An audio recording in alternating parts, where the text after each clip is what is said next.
What is up, everybody? Welcome back to Truth and Transparency. Holly Bobo Bombshell. Oh boy, this case is never going to be the same. And if it is, then you guys aren't listening. Here we go. We're going to just jump right into it. Again, episode here, Holly Bobo Bombshell. The mother of all lies is the title. Get out a piece of paper and a pen. Okay. So back in 2011, there was a case timeline revision that was put out by the investigators on 5/5/2011. So that would have been roughly 3 weeks after the disappearance of Holly Bobo. Now, in this timeline, they say that they used phone records, as well as some of the timeline marks they used. And when I say they, this is the investigators' timeline, okay, for the Holly Bobo case. And what I'm going to show you guys is going to blow your minds. They use phone records, and then they used agent observation. And so if it was one asterisk, it was the, hey, we substantiated this with phone records. And if it was two asterisks, that means that they substantiated by agent observation. Now, okay.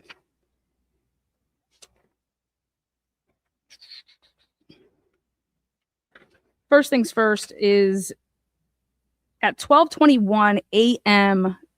leading into the morning that she would be abducted. This is a text message from Holly to Drew. In quotes, "I just now woke up to take out my contacts. I tried to call you and it only rang once, like you were on the phone. Then I called again and it didn't ring the whole time. Drew, if you're like talking to someone else, I'm done. I hope you went right to sleep like you said you was. Drew, did you see, talk to, text, or communicate with the girl? Question mark." Again, 12:17 a.m. phone call from Holly to Drew. 12:17 a.m. phone call from Holly to Drew again. Phone call from Holly to Drew at 12:18. Again, 24 seconds, 2 seconds, and then 4 seconds. So 12:17, 12:18, and 12:21. Then she sends that text message. Okay. Well, according to her parents, Dana went to bed early that night before the abduction morning. He went to bed at 9:10. And when he went to bed, Holly was in her bedroom studying for a big test that she had the next day. He never said that Drew was there. Then, so on April 12th, 2011, at 10 p.m., Karen's like telling the police, she said that Holly was in her room studying and that her boyfriend, Drew Scott, was there with her. Well, she is texting with Drew all the way on April 12th, 2011, all the way up until 8:41 p.m. And then there's this gap where they don't text at all from until like 10, it's after 10 o'clock. So I can tell you that I highly doubt she's texting him if he's there. So the only window of opportunity for him to have gone over to her house and hang out would be from 8:41 or after up until a little bit after 10. Now, let me tell you why it's up until a little bit after 10. Because according to Karen, she stated that Holly was in her bedroom when she went to bed at 10 and that she was studying for that test, and that her boyfriend, Drew Scott, was there. And Drew comes over every night and he is supposed to leave around 10 p.m. But Karen went to bed around 10 p.m., so she's not sure when Drew left to go home that night. Okay. Now, 1000% Zachary Adams is fucking innocent. No doubt about it. Absolutely no doubt about it. He's innocent. But this is what I want to talk about tonight, which is the phone records. Now, we took Clint Bobo's phone records. We took Holly's, her boyfriend Drew, and her mom Karen. So we have Karen, Holly, Clint, and Drew. And did a ton of research back with what AT&T records were like in 2011, where the dead spots were in the area. There's been talks about like the cell towers. We're not going to talk about anything to do with cell towers today, because this stuff, it doesn't matter. You don't need cell towers for what I'm about to show you guys today. I am going to expose one of the biggest lies that was perpetuated in this case. And it starts everything that I ever do with a case. It's all about a timeline. You have to start with a timeline. And if your timeline is not accurate, and if someone's lying, it will like literally pop out like a sore thumb. And well, we have some big lies. So I want you guys to hear, it's just this 10-minute clip, okay? And I'm going to let you hear it straight out of the mouth of Holly Bobo's mom on the stand. It's the 35-minute mark to the 45-minute mark of day, whatever this is, testimony. I'm not going to interrupt it, and I want you to listen.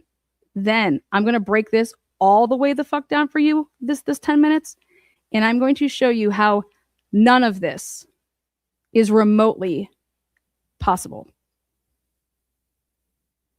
Here we go. Again, this is Holly Bobo's mom on direct examination from the one and only Jennifer Nichols.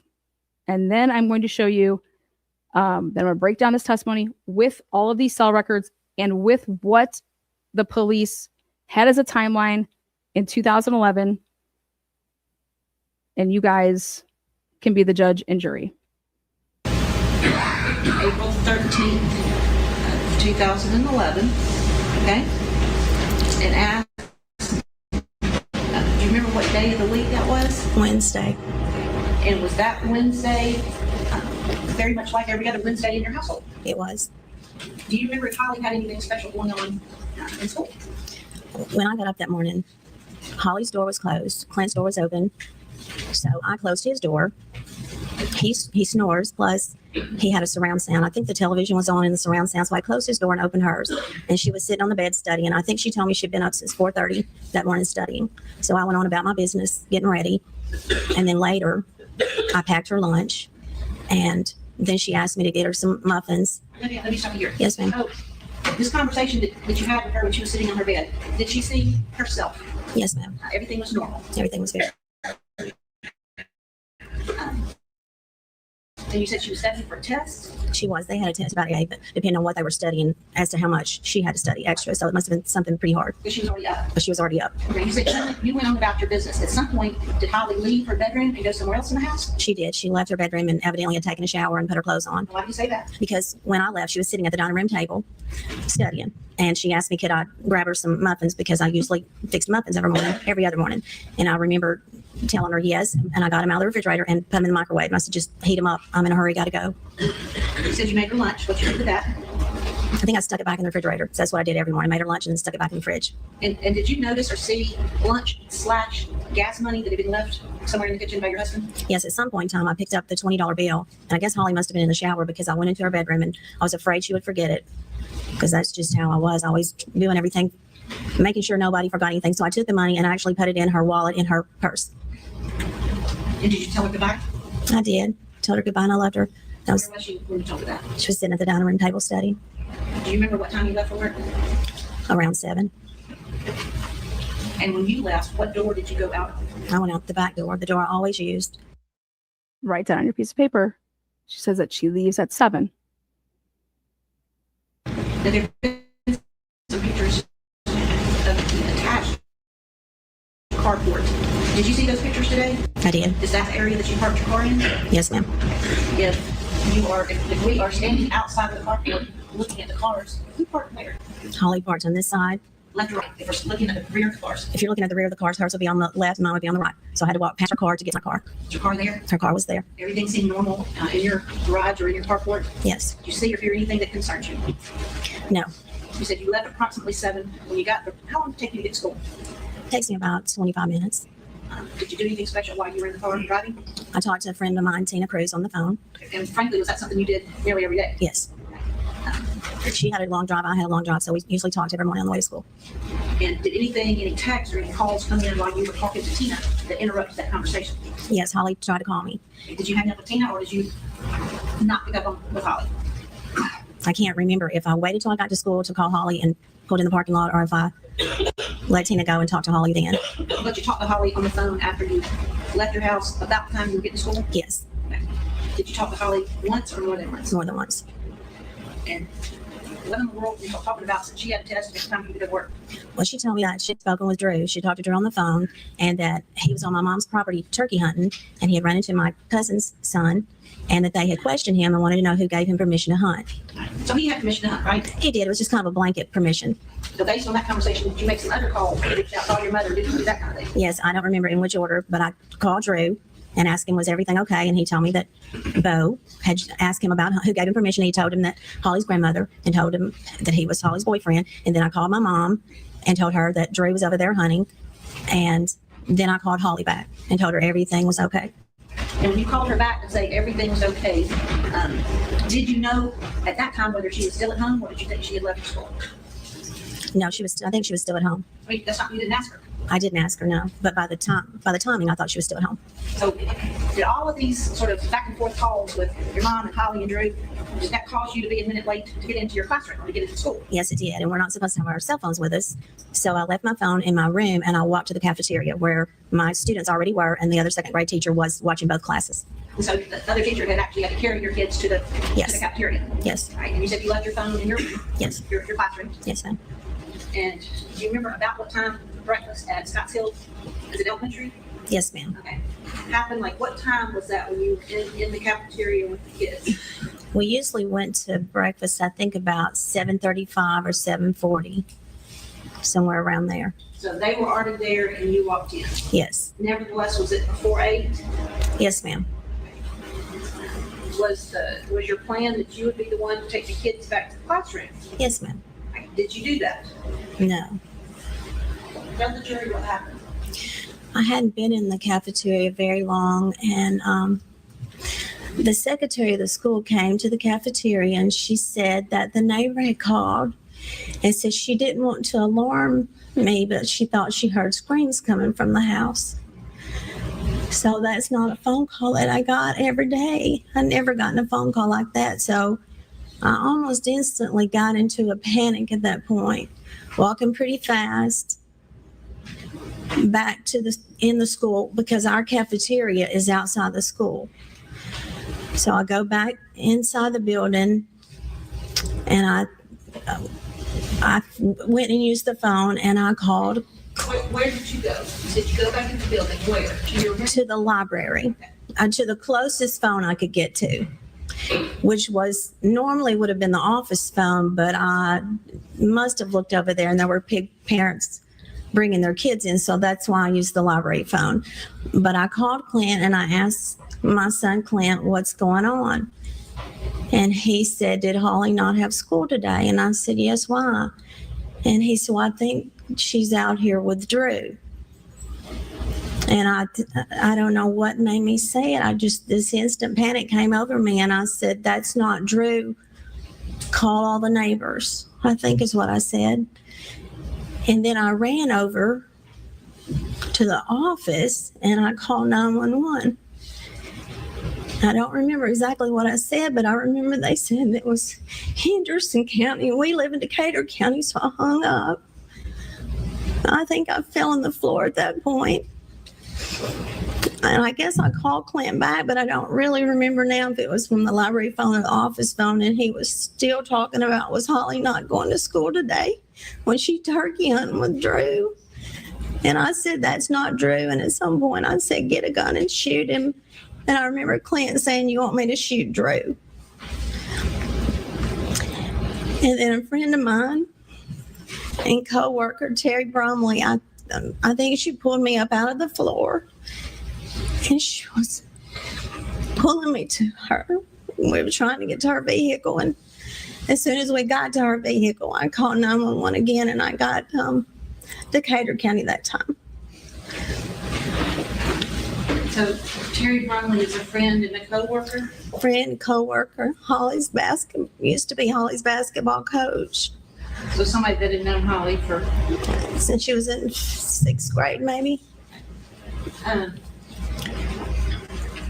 You said she, being Miss Bromley, was pulling you towards where? Toward the gym. She parked in front of the gym. So she was gonna take you. Yes, ma'am. Were you in any shape to drive at that? No, Did you have your cell phone? I didn't, Because because it was down in my room. did Terry start heading back towards your house? Yes, And it's a, you said 25 minutes if you're not speaking. yes, ma'am. And you made another phone call. Whose phone did you use? Terry's. And who did you call? I called 911 with her phone. And you got somebody that time on the phone? I did. Look at a disc and see. All right. Now let's talk about a timeline. So,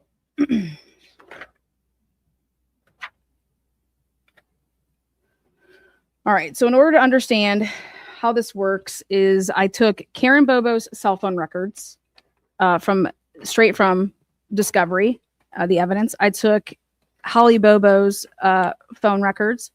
I took Clint's phone records, and I took Drew Scott's phone records. These are straight from the evidence locker room. And all the Bobos were under and like a family plan. So everything was under like Dana Bobo's her dad. So everything was under that as far as there's Karen's line, there's, Clint's, there's Holly's, there's Dana's. And they were with AT&T. Okay. Now I'm going to show, well, the first thing that everybody needs to understand, which is beyond interesting, is that unless this somehow got lost in, after the trial, but Drew's phone log doesn't begin until 7:33 a.m. to start tracking his target number with everything that the police did. 7:33 a.m. The phone call, though, that Holly Bobo's mother makes to Drew's phone, you guys are gonna see what I'm gonna talk about this. I'm gonna talk about it about this phone is calling that phone. That phone is calling this phone. Okay, because we don't know who's using what phones. Okay, and so it's a big part to remember that. So, but Drew's phone log records begins at 7:33, which is right after Karen's phone calls Drew's phone. Okay, so that's not in here. So his phone log records begin at 7:33 a.m. Holly's and her target number began at 12:17 a.m. Karen, I have them all the way back to like the 11th. So her start on that day, on that Wednesday at 6:59 a.m. And then I have Clint's here, and same thing. I have his that goes all the way back to the 11th. So I have all of his. So here we go. Now, back up. Do you remember what day of the week that was? He snores. In school. When I got up that morning, Holly's door was closed. Clint's door was open. So I closed his door. He snores, plus he had a surround sound. I think the television was on in the surround sound, so I closed his door and opened hers. And she was sitting on the bed studying. I think she told me she'd been up since 4:30 that morning studying. So I went on about my business, getting ready. And then later, I packed her lunch, and then she asked me to get her some muffins. Let me stop you here. Yes. Okay, so she packed her lunch. Number one, that's one of the items that was found in the woods. So therefore, obviously, that's one of the items that was found. Another item was her wallet that she says here, I'm the one that put the $20 in. Okay. Oh. herself. Yes, ma'am. Everything was normal. Everything was very normal. And you said she was studying for a test. She was. They had a test just about every day, but depending on what they were studying as to how much she had to study extra. So it must have been something pretty hard Because she was already up. because she was already up. Okay, you said you went on about your business. At some point, did Holly leave her bedroom and go somewhere else in the house? She did. Okay. Now, back in 2011, Karen Bobo got up and Holly was already out of bed, had showered, put her clothes on, and was studying for her test. Holly asked Karen if it was going to be flip-flop weather. Karen replied, yes. Karen got 2 strawberry muffins from the refrigerator, put them on the plate, and then into the microwave for Holly. Karen made lunch for Holly and put it in the refrigerator. Karen is saying this, and this could not be corroborated by any cell phone records or any agent observation. So this timestamp at 5 o'clock has no asterisks next to it because this is what you're saying. Okay. So the police can't confirm this, which is big because this is what you would call proof of life for Holly. Okay. Then at 5:04, Drew calls Holly. No answer. Then at 5:10 to 5:20, Dana Bobo asked Holly through the bedroom door if she needed gas money, and then he left the 20 on the bar in the kitchen. Holly was already up and was studying for her test in her room. Dana Bobo left to go to work at Mackenzie's tree service at about 5:30. Again, no asterisk next to this. This is the police straight from their timeline, straight from the discovery. Again, Dana would testify that her bedroom door was shut. Here, Karen saying that when I got up, I opened up Holly's and I closed Drew's. Here, Dana saying her door was shut. I just simply asked, hey, do you want me to, because they ask him, well, did you see her that morning? And he says, no, but I did talk to her through the door. Okay. And her light was on. That's how I knew that she was there. Okay, well, Karen says that when she woke up at 5, which had been before he left and before he did any of this, she opens up her door. Next. 5:20. This is corroborated by phone records, which is that Drew's cell phone calls Holly's. No answer. 5:48. Holly sends a text message. Holly's phone sends a text message to Drew. And it just says, whatever. And like that's the word, whatever. Then at 7 o'clock, no asterisk next to it, but at 7 o'clock, Karen Bobo leaves for work at approximately 7 a.m. In her testimony here, she says 7:10, right? She teaches at Scotts Hill Elementary School. When she left, Holly was at the dining room table studying, and her son Clint was still in bed. Karen remembered hearing a loud truck, described as a loud engine sound, sometime that morning. It may have been when she went out to her car to leave for school. Now, the neighbor who came over after hearing the screams, he had a big at the time, 1987 F-150 loud piece of shit. Big old loud truck. Before he ventures on off to take his girlfriend's kid to daycare, when he's loading up his equipment into his truck, which he says under oath, he began to do that at 7:15.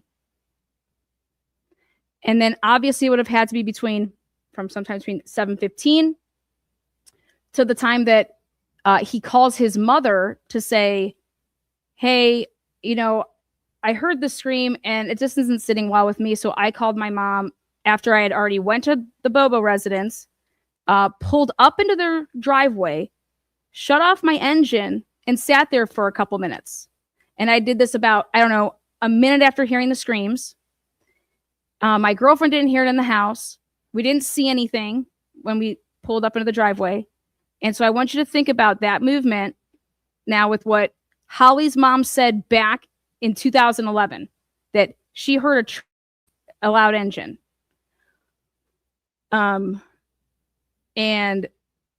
But Holly's mom saying that obviously what she would have had to have heard, right, has to be before she then leaves to go for work, right?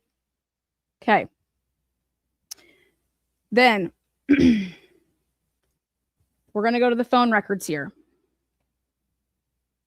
Holly's mom says that on her way to work, She left her bedroom and evidently had taken a shower and put her clothes on. Why do you say that? She left. Did Holly leave her bedroom and go somewhere else in the house? She did. She left her bedroom and evidently had taken a shower and put her clothes on. Why do you say that? Because when I left, she was sitting at the dining room table studying.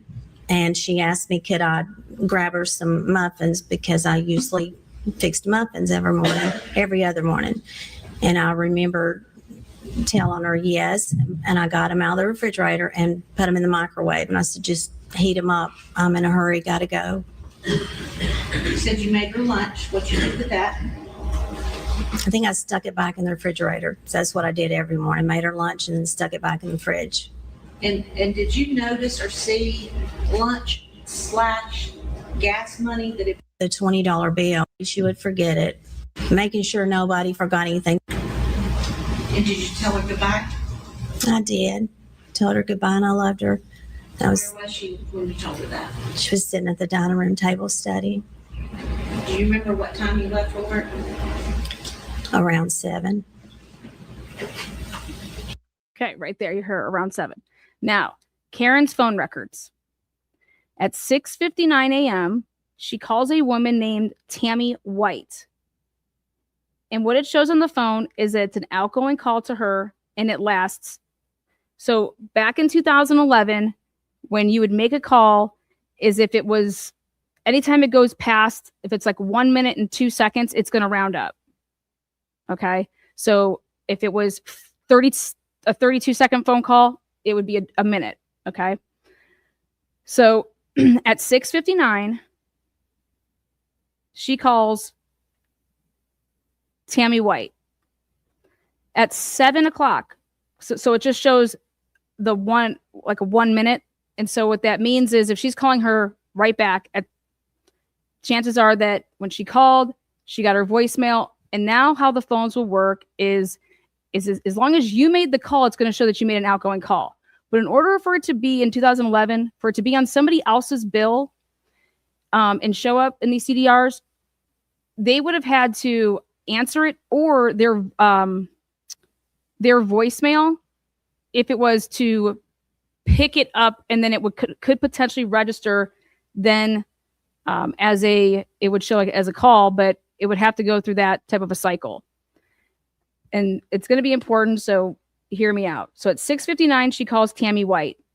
She calls her right back at 7, and then at 7:01, she calls Tina Cruz.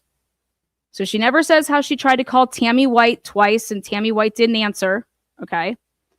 So listen up here. And when you Around 7. So she says that she left her house around 7.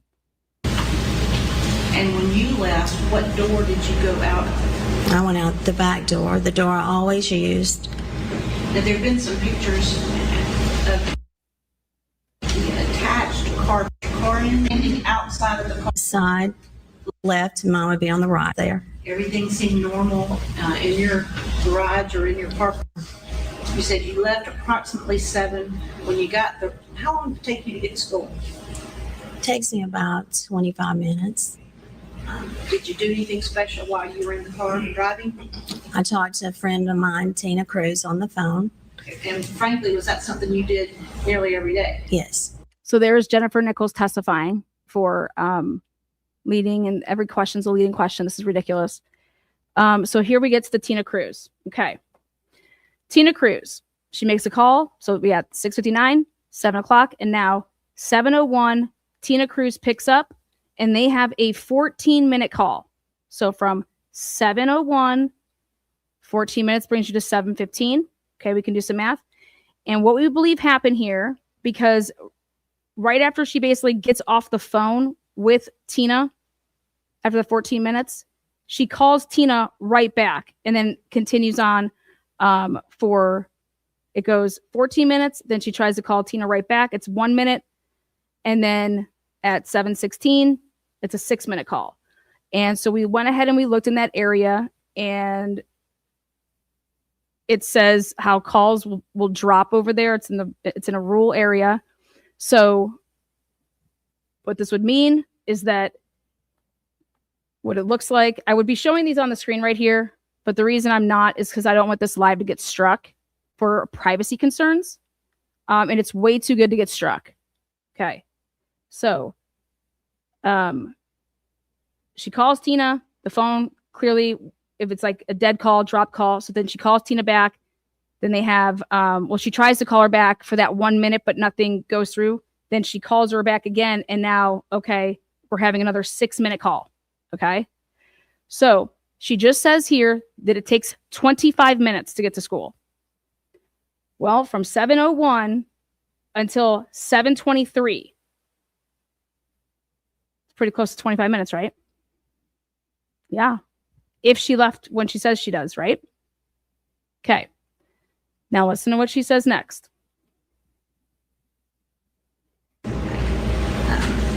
She had a long drive. I had a long drive. So we usually talked every morning on the way to school. And did any texts or any calls come in while you were talking to Tina that interrupted that conversation? Yes, Holly tried to call me. Did you hang up with Tina, or did you not pick up on with Holly? I can't remember if I waited till I got to school to call Holly and pulled in the parking lot, or if I let Tina go and talk to Holly then. Okay. Well, the phone records help us with that. So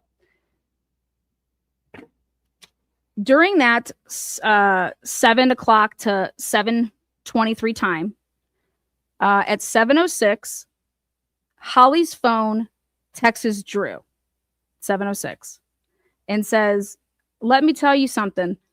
I have studied till I can't possibly study anymore for this test." Then at 7:18, text message from Drew's phone to Holly's phone.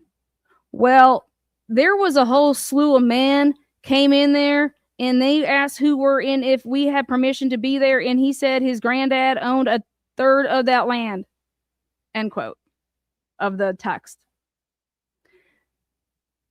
7:19, Holly's phone texts Drew's phone. "Who? Question mark. WTF? Exclamation point. 7:20, Drew's phone texts Holly's phone and says, "Bo Brasher."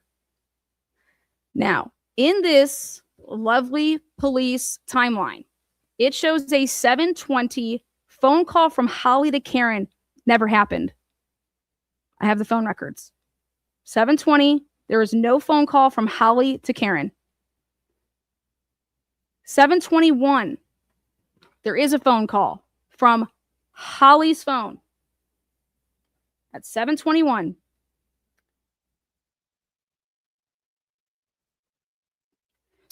And it shows, so on when they did the target by the police did the target phones for Drew and Holly. Holly's call at 7:21, that was a outgoing call. It was 41 seconds. But guess what? That was to her mother. And that's the outgoing call to her mom. So this is why they had to make up a call that happened at 7:20. Because according to this testimony, which would also be the statements of Karen Bobo back in the day, it is, "Holly called me, and I can't remember if I answered it or if I called her right back when I got to the school," type of thing. Okay. So The first time ever, there was at 7:21 a phone call that Holly calls her mom. And when I say this, Holly's phone calls Karen, and it's 41 seconds. But the 7:21 call was not answered by Karen, because guess what? They're not on Karen's phone records, nor would it show call waiting, because that's what it would show if you took a phone call because of call waiting. It shows it. And because we have other times that that's happened, and the call waiting is right there, and it has it over it. So she couldn't have possibly clicked over. So what it shows me that Holly's phone calling Karen's is that 41 seconds was either she was able to leave some type of voicemail on her mom's voicemail, or she didn't. Because if it's your outgoing call, it's still going to show up on your records that you made that outgoing call.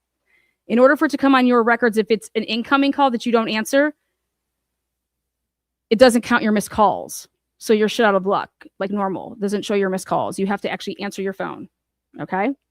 But for the person that actually made the call, it's always going to show up on there. So that's how you can cross-reference. So the 7:21 call from Holly's phone to her mom's was not answered. But, and it's proven because she's on the phone with this Tina woman. She just says right here, when I got basically to school, I can't remember if I clicked over, or when I got to school, I then call Holly. She does.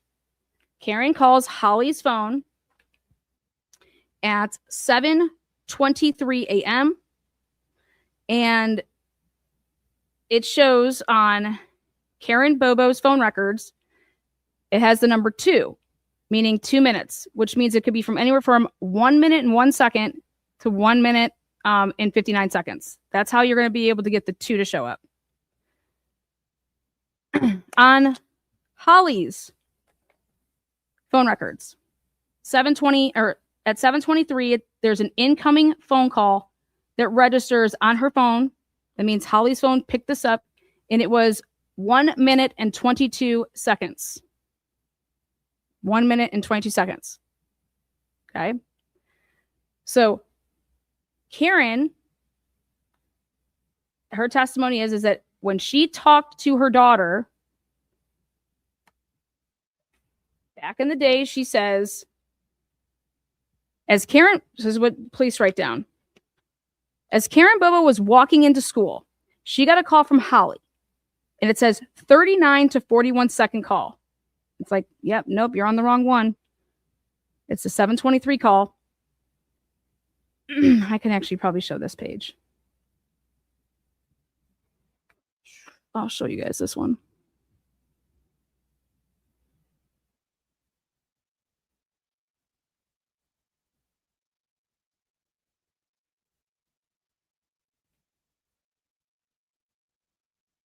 $7:21. 39 to 41. Nope, because guess what? This is not on Holly's phone records. That didn't happen. So they did not cross-reference. That's why I have my asterisk here to say, nope, that's wrong. And like I said, how do I know that? Because you cross-reference with both of the phones. Now, this is the police timeline. The police did this. This is the case number. This is the police doing all of this. Okay? This is their timeline. So, as Karen Bobo was walking to school, she got a call from Holly, she says. Holly told her that Drew Scott and his father were turkey hunting in Bath Springs on Karen's mother's property. Drew ran into Bo Brasher and some of his friends, and Bo questioned if he had permission to hunt on that property. Karen called her mother, Donna, and told her about the turkey hunting incident. Karen then called Drew and told him that everything was okay about him hunting on the property. Okay.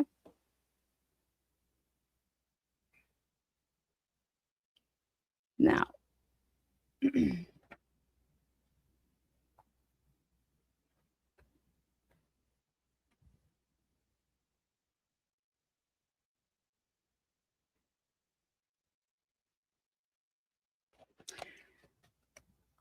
But you talked to Holly on the phone after you left your house about the time you were getting to school? Yes, Did you talk to Holly once or more than once? more than once. And what in the world were you talking about since she had a test and it's time for you to go to work? Well, she told me that she had spoken with Drew. She had talked to Drew on the phone, and that he was on my mom's. Okay. Well, the phone records show that Holly and Drew's cell phones did not have, they had text messages. There was no phone calls though. So this could just be, hey, Holly was telling her. So to me, why she says Holly had a phone call with Drew versus a text, I'm not too, that's fine for me. Okay. So even though there were no calls, but the texting, yep. And you guys can see it right before. There's definitely texting from phone to phone.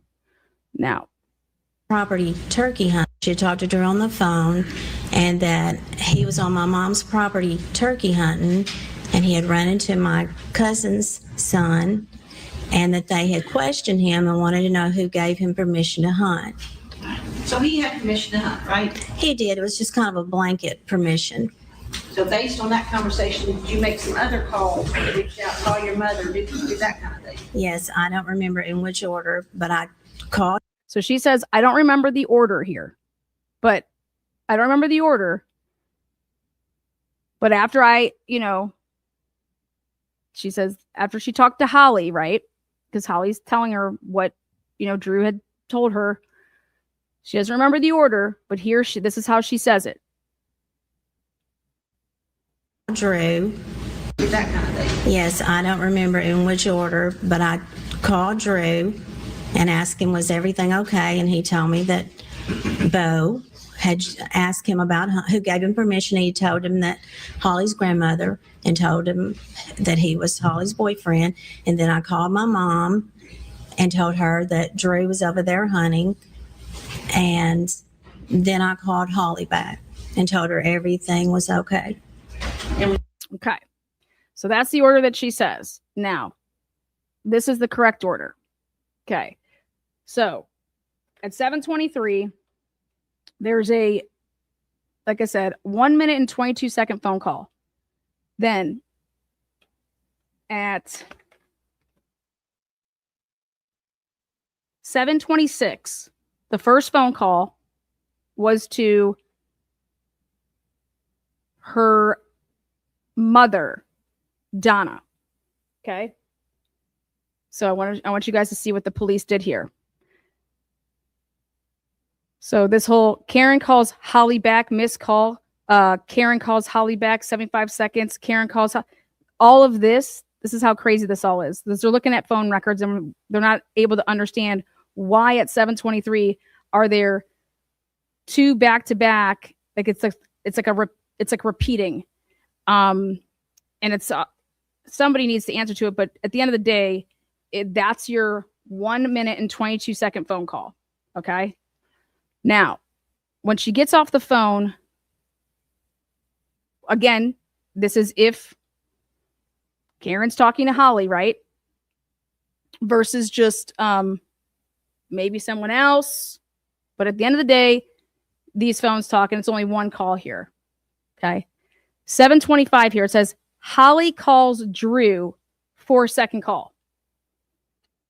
Well, if you go and look at Holly's phone records and Drew's phone records, at 7:25, there is a outgoing call at 7:25, and it lasts for 1 second. 7:25, 1 second. And if you look at Drew's phone, guess what? Oh, wait, we can't go. We can't do any of that because his phone records don't go to the 7:25 mark. They don't start till 7:33. The ones that I have to be able to corroborate shit, I can't do any corroborating with Drew's anything until 7:33. Okay. So I'm unable. So all I can tell you is this whole 4 second and 1 second. That's not true. I can tell you that it's one call, and at 7:25, it's for 1 second, meaning she makes an outgoing call 1 second. That could be that phone calling and then hanging up. It's just 1 second. Then what the police are going to show you here is, you see how it goes from, see how there's nothing between 7:25 and 7:26? I said, what the hell? One of the biggest, most important phone calls here is at 7:26. So after she talks to the Holly at 7:23, when she makes a call, it lasts for 1 minute and 22 seconds. The next call that's made from Karen is she calls Donna, her mother. But the police don't even put that call in here. So that's interesting. But if you go to Karen's phone records, Karen has calling her mother at 7:26, and it's a 4-minute registered phone call. So that means the phone call could have terminated at 3:01 to 3:30 to 3:59 for how many minutes and seconds it could be. Then immediately after getting off the phone with Donna, then at 7:30, she calls Holly. She calls Holly. Her phone calls Holly at 7:30. At 7:30.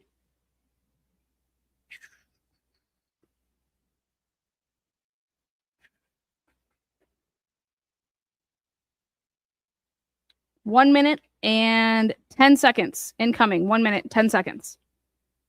Then, so it goes her mom, Holly, Drew. How Karen said it was, I called Drew, then I called my mother, and then I called Holly to tell her that everything's okay. You know, I called Drew to see what was going on. I called my mom. Well, no, the order that you did everything is that called your mom, called Drew, and then called Holly. And this is going to matter because when I'm going to show you truly what I think was going on here. At the end of the day, she's done and off the phone with everything that she does at 7:31 when she calls Drew. She's able to be off her phone. She's in the parking lot. And she's done at 7:33, but by the time that phone call would have been after 1 minute and 22 seconds. So at 7:33, now I want you to hear what time she says she is supposed to be there at the school and go to her room, and then what time they actually go down to the cafeteria.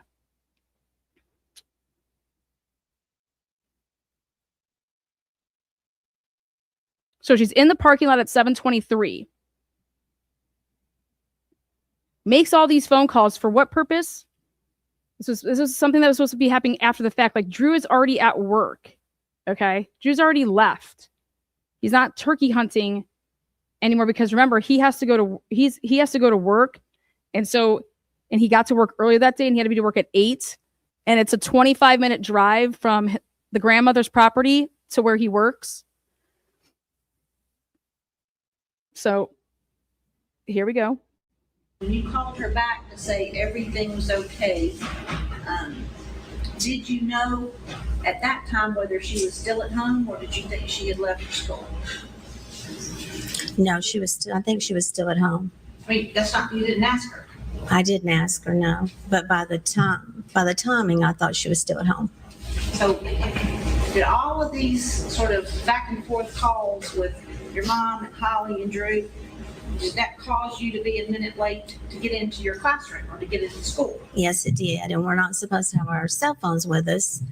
So I left my phone in my room and I walked to the cafeteria where my students already were and the other second. Okay. So this means that she would have had to, when she got to school, after she's done with her calls, let's say that she stays out in her call or normal. Then she's done. So I'm going to bring my phone with me. She says, I leave my phone in my room. I mean, she walked to her room and sees, okay, the kids aren't there because they're already down in the cafeteria. Okay, well, here we go. Grade teacher was watching both classes. My students already were, and the other second grade teacher was watching both classes. And so the other teacher had actually had to carry your kids to the Yes. to the cafeteria. Yes. All right, and you said you left your phone in your room, Yes. your classroom. Yes, ma'am. And do you remember about what time breakfast at Scotts Hill, is it elementary? Yes, ma'am. Okay. Happened, like what time was that when you were in the cafeteria with the kids?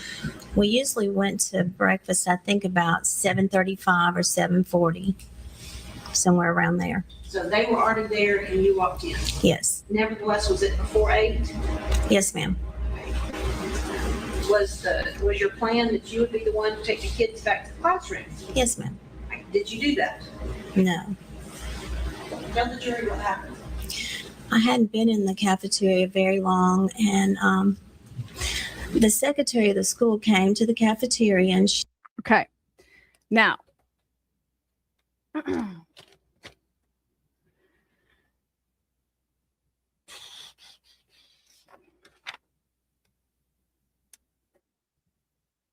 at 7:33, when the phone calls would have been done and over with, she's walking in. At 7:33, a text message from Holly's phone to Drew. Mom said this weekend, we will go down there and show you where grandmother's cuts off. That way you will only be on her land if they say anything about it. And you can hunt on her land anytime. They can't say nothing about that. Okay? 7:33. So right after Holly's mom and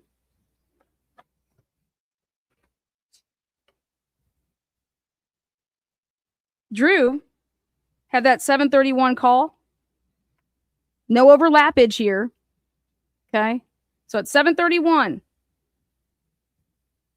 Karen calls Drew. And what she just testified to was that I told him, hey, everything is fine. You can be there, blah, blah, blah. So she's saying that she talked to him at 7:31. Would have known that he wasn't turkey hunting right then, right? Because he's on his way to work because he has to be there at 8. So whatever was had that conversation for a minute and however long, a minute and 34 seconds, right? But immediately after that call happens, at 7:33, then Holly's phone texts Drew and says, Mom said this weekend we will go down there and show you where grandmother's cuts off. That way you will only be on her land if they say anything about it, you know, and you can hunt on her land anytime. They can't say nothing about that. Okay. At 7:33, this is not on Clint's phone.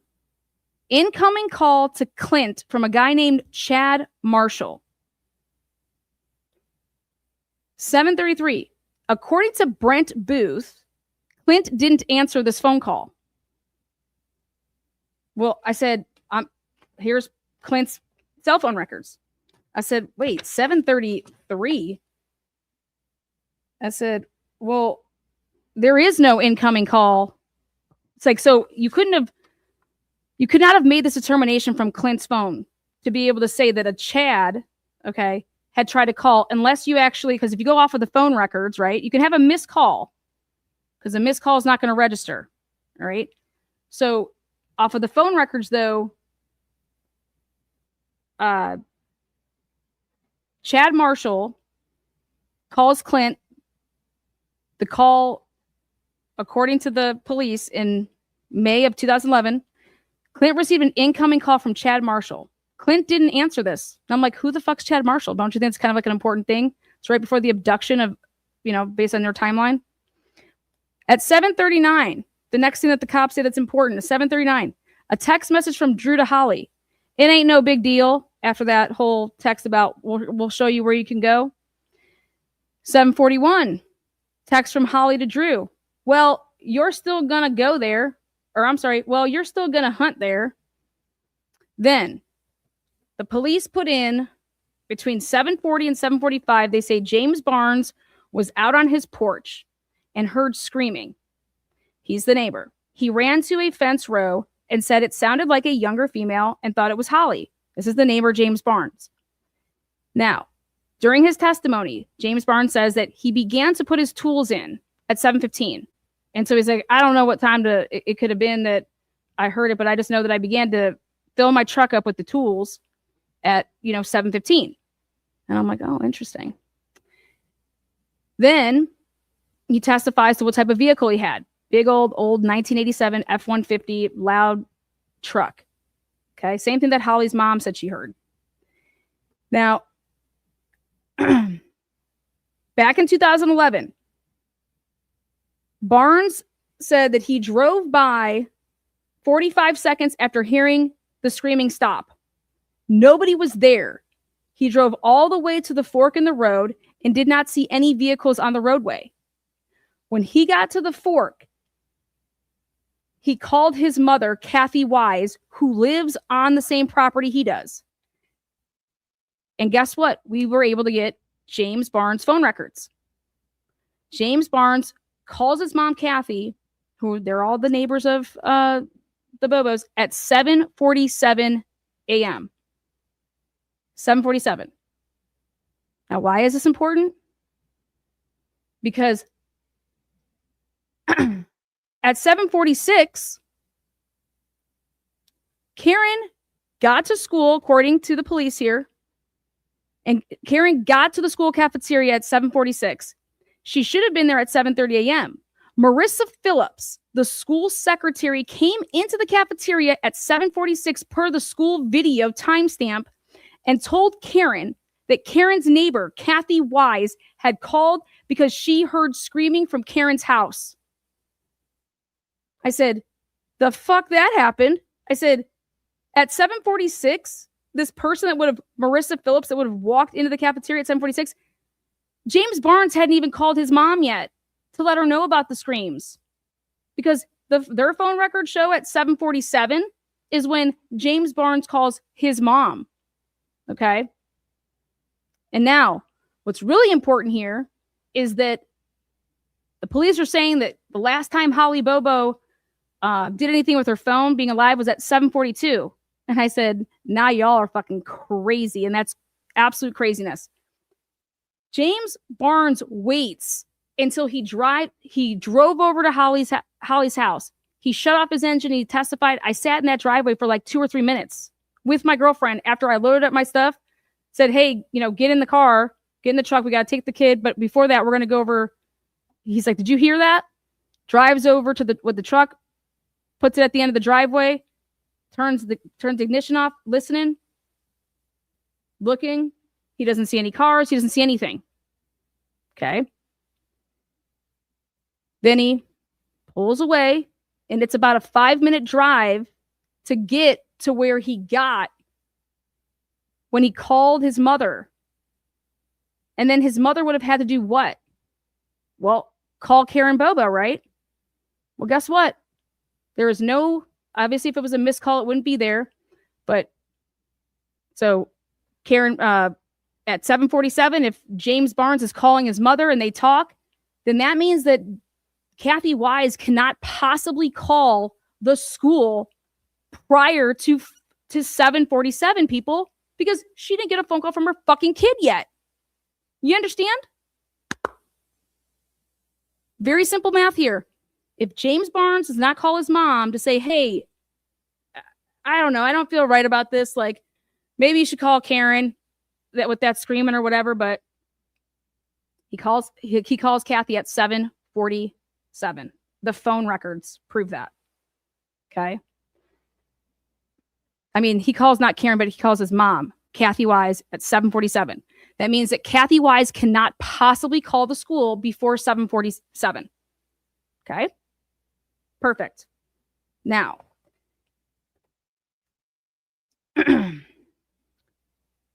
again, when James got to the fork in the road, he called his mother, Kathy Wise, who lives on the same property he does. She's in the barn.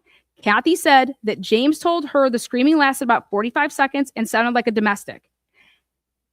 Kathy went to the house and saw Clint going up into the woods. Clint told Kathy his sister was missing and sounded very nervous and upset. Nowhere did the police put in the report that Kathy called Scottsdale Elementary School. Okay.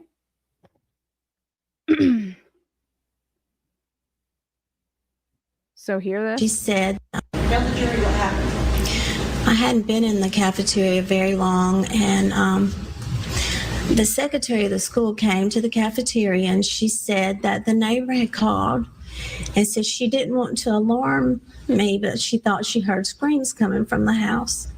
Okay. This is Marissa Phillips. And now this is what's crazy. The cops are supposed to put their little asterisks here. Like, did you get, like, how are you substantiating the statement here? With the whole, at 7:46, we have, per the school video, a timestamp of Marissa Phillips walking into the cafeteria at 7:46. And then here it is. No asterisks or double asterisks to say that we have corroborated that. I get that you can't have phone records to do it, but the double asterisk is for when a cop goes in, okay, well, where's this cafeteria camera that's showing at 7:46 per the school timestamp? Because Kathy Wise had not been called yet. I am calling bullshit on this. Marissa Phillips could not have walked into the cafeteria at 7:46. Kathy Wise did not get a call from her son until 7:47.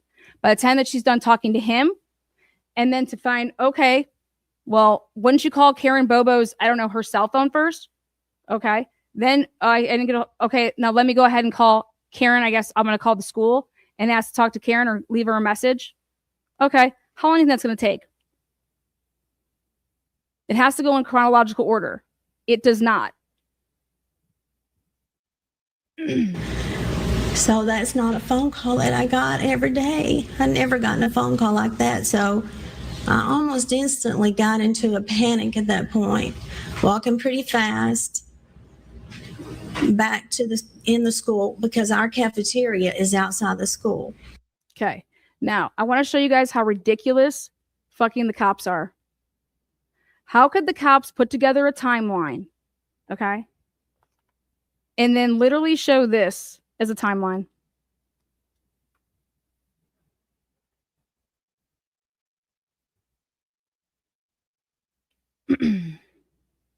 $7:46 per school video, timestamp, and told Karen's neighbor Kathy Wise had called, and she heard screaming from Karen's house. Well, look at this. 7:47 right here. James Barnes calls Kathy Wise for 1 minute and 11 seconds. Okay. How would the cops not be reading their own timeline and saying, wait a second, how could Kathy Wise call the school before she's ever even notified to call the school?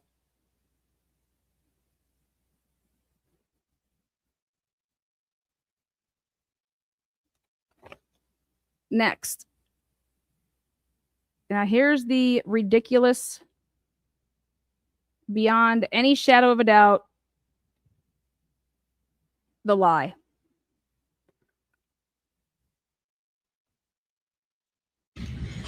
So I go back inside the building and I went and used the phone and I called.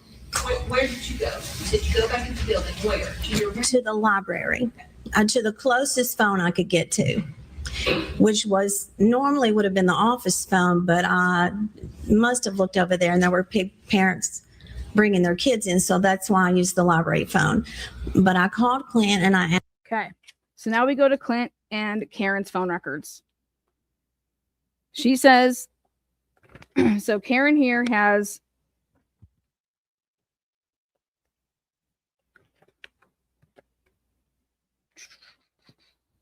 there was nothing on her phone from 7:31 a.m.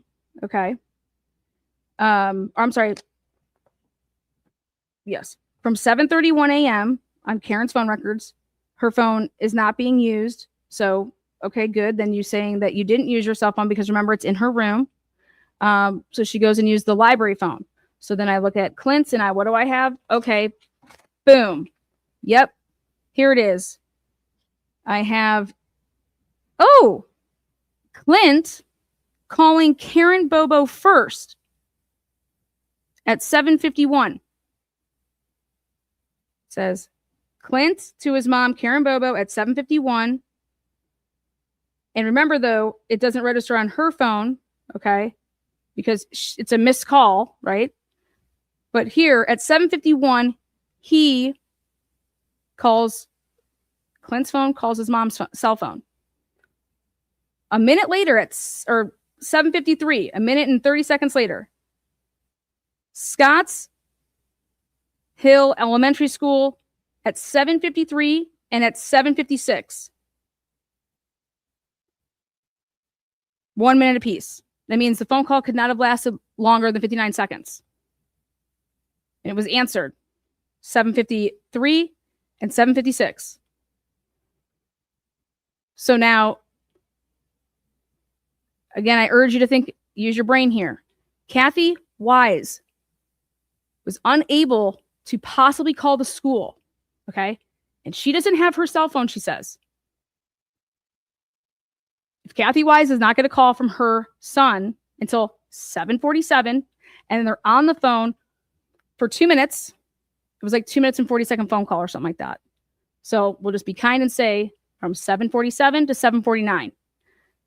Then I would think the first thing you're going to do is call Karen's personal cell phone. No answer. Okay. Now I'm going to go ahead and call the school. Call the school. And what time could that have possibly happened? What, a minute or two later?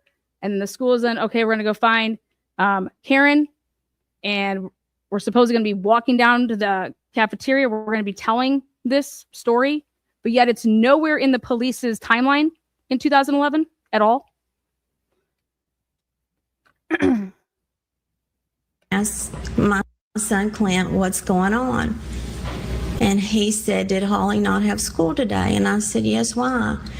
And he said, well, I think she's out here with Drew. And I don't know what made me say it. This instant panic came over me. And I said, that's not Drew. Call all the neighbors. That's not Drew. Call all the neighbors.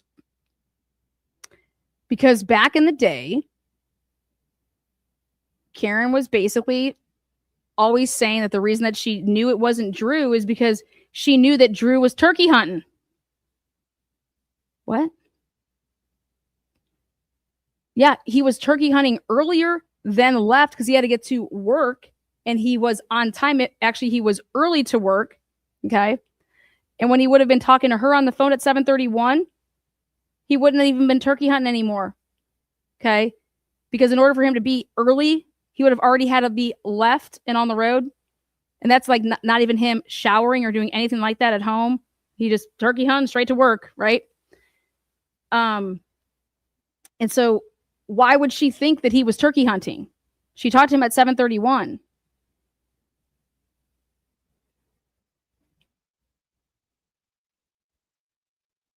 Drew would be wearing camouflage to turkey hunt. Clint's over here like, called her first, though, at 7:52. Why? Well, I believe it's because Kathy Wise went over there. And when Kathy Wise went over there, she told the police, her first statements were that Clint, when she got over there, that Clint was coming out of the woods with no shirt on. I think is what I said. And then I ran over to the office and I called 911. So she calls Clint from the library phone. Then and there is a call at 7:53. And then at 7:56, she goes and is going to use a different phone, she's saying, to make this. I don't remember exactly what I said, but I remember they said it was Henderson County. We live in Decatur County, so I hung up. Okay. I think I fell on the floor at that point. And I guess I called Clint back, but I don't really remember now if it was from the library phone or the office phone, and he was... Okay, so according to her testimony, she calls Clint at 7:53. The cops, the first time, it had to be between the 7:53 and the 7:56 call. Okay, based on her testimony. And then she's not remembering what phone. And I get that about what, I don't know why to use the library phone. Then I ran to use the office phone, but then I came back. But whatever. still talking about was Holly not going to school today when she turkey hunting with Drew. And I said, that's not Drew. And at some point I said, get a gun and shoot him. And I remember Clint saying, you want me to shoot Drew? And then a friend of mine and co-worker, Terry Bromley, I think she pulled me up out of the floor. And she was pulling me to her. We were trying to get to her vehicle. And as soon as we got to her vehicle, I called 911 again, and I got Decatur County that time. So Terry Brumley is a friend and a co-worker? Friend, co-worker, used to be Holly's basketball coach. So somebody that had known Holly for... Since she was in 6th grade, maybe. You said Miss Bromley was pulling you towards where? Okay, so we're going to come right to here in just 1 second. Now, according to the police here, Clint sent a text message to Karen after trying to call her at 7:51 and 7:52. Clint attempts to call Karen. 7:51. 7:52. Clint attempts to call Karen. 7:52. Clint sent a text to Karen Bobo that says, call me ASAP. And that was Brent Booth said that he confirmed that. Then at 7:53, Clint calls Scotts Hill Elementary School. No. Karen, according to the police here, they're saying that Clint calls Scotts Hill Elementary School at 7:53. At 7:53, it's an incoming call from Scotts Hill Elementary School. But you want to know why the police were writing it down as an outgoing call? Because the police knew back then nothing about the supposed it was like they're trying to, like, they see that there's an issue with this timeline. And when they're doing this, I mean, or you can just say they are absolutely horrible. I mean, incoming, outgoing. So here they say Clint calls Scotts Hill Elementary. No. At 7:53, she called. So that was wrong back then. 7:53, Karen Bobo, incoming call to Clint. 51 seconds, Brent Booth. Karen called Clint's cell and asked him what was going on at the house. Then 7:53. Now, a text message from Drew to Holly says, it ain't no big deal. Her cell phone hit tower. It ain't no big deal. That was sent at 7:39. Why are they writing that at 7:53, a text message that actually went out at 7:39? Why are they saying at 7:53, it ain't no big deal? I mean, what are they doing? That text already went out. And if it was a duplicate, well, that's a text from Drew to Holly. Why would he send her another thing that says it ain't no big deal at 7:53? They don't know anything. Now, Holly receives a missed call from the Scotts Hill Elementary at 7:53. Her cell phone hit tower, and I'm like, well, at 7:53, you'd have to look at the cell, you have to look at the call. And at 7:53, we have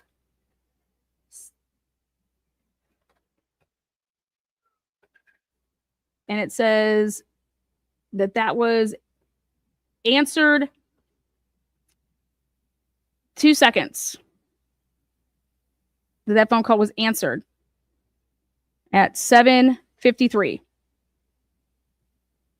That Scotts, the elementary school, that the phone picks it up because it's registered here as an incoming call. And the police, though, in 2011 say at 7:53 that Holly's receives a missed call from Scotts Hill Elementary. Well, that's not what her phone records say. Her phone records say that call was 2 seconds and it was answered. Otherwise, it would not be on this. Toward the gym. She parked in front of the gym. So she was going to take you. Yes, ma'am. Were you in any shape? Also, never does Karen ever say that she calls Holly. Okay. At 7:53, she's calling Clint. And then at 7:56, she calls him back again. She never once during any testimony did she ever say that she calls Holly.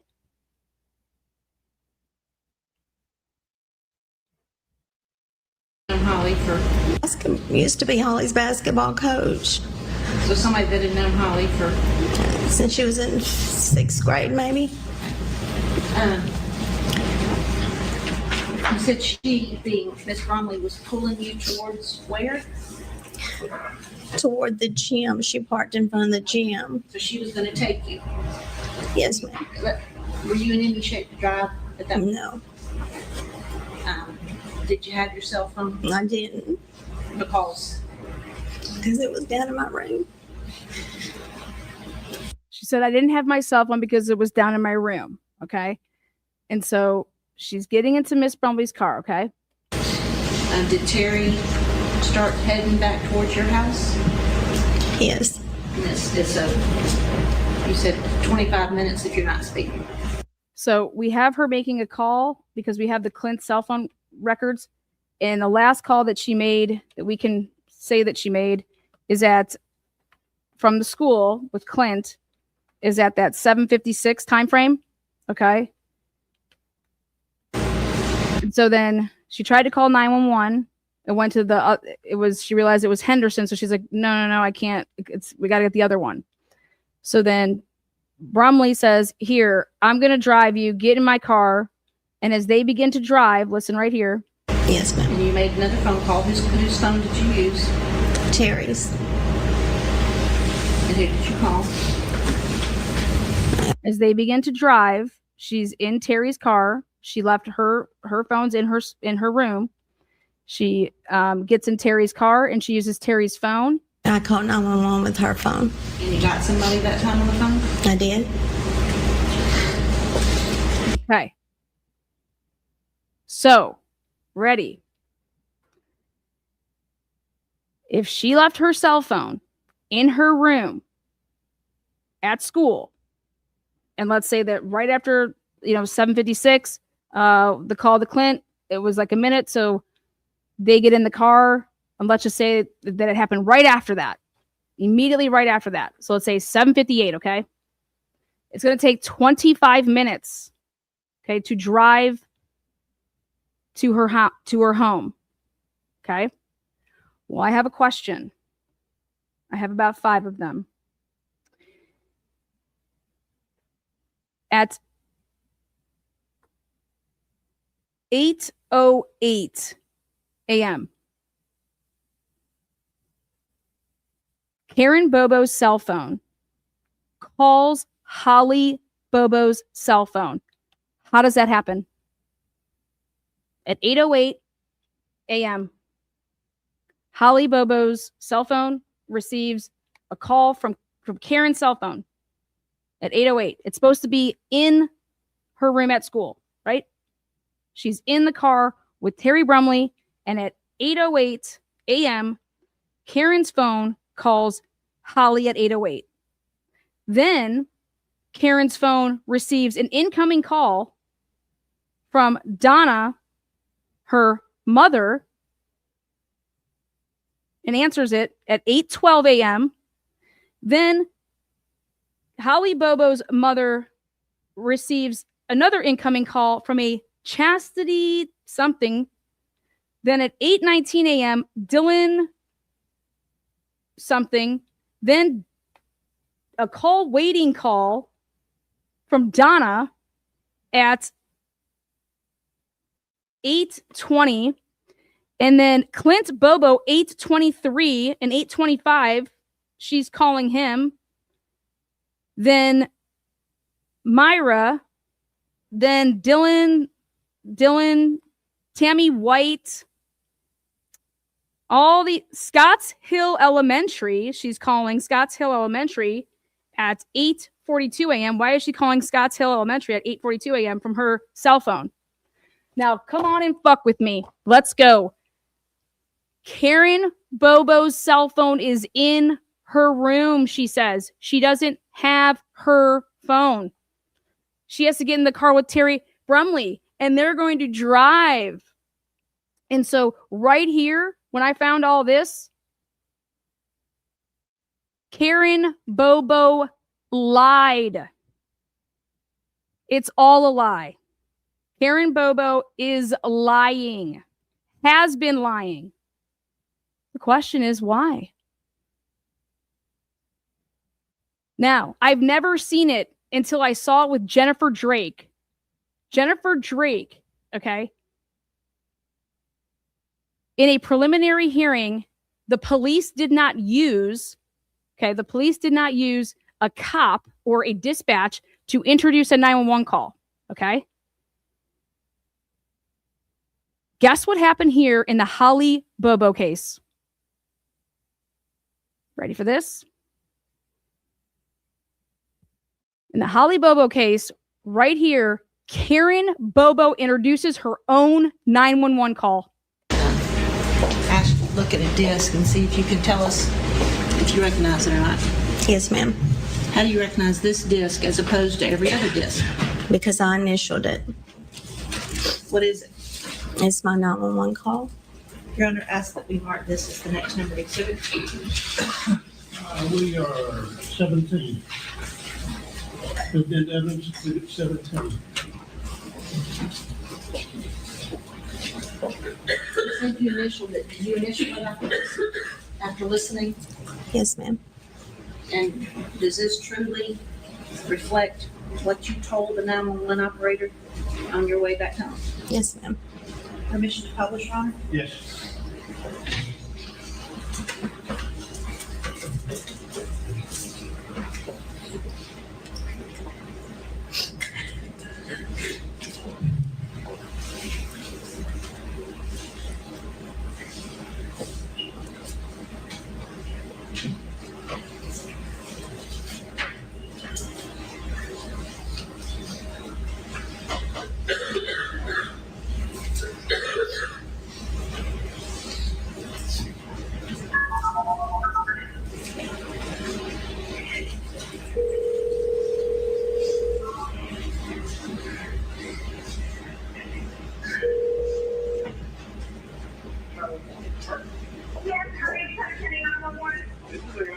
What's up, man? Somebody has my daughter. Okay. I have kidnapped her. 631 Johnson Road. Please get there now. They're on their way. Is that where you live? Yes, I'm at school. I'm trying to get there. Okay, you with Karen? Yes. Okay, good. I've never heard such a crazier 911 call in my life. Somebody's screaming. Look out, somebody in full camouflage got Holly. Someone with camouflage has got Holly.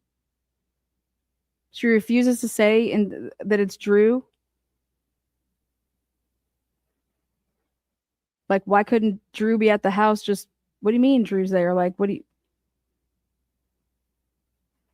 Oh, maybe he stopped there on his way home from, turkey hunting because it's on the way. I got officers on the way right now. Okay, Karen? Please help me. They're on their way, sweetie, right now. This is Rob. Robert, please get everybody out there. Get everybody in the community. Get everybody out there.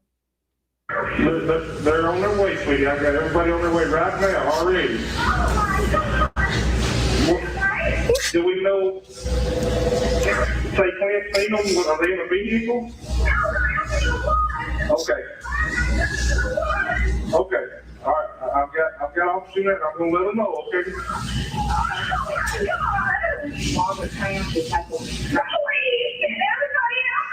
Okay. They're on their way, sweetie. They're on the way right now.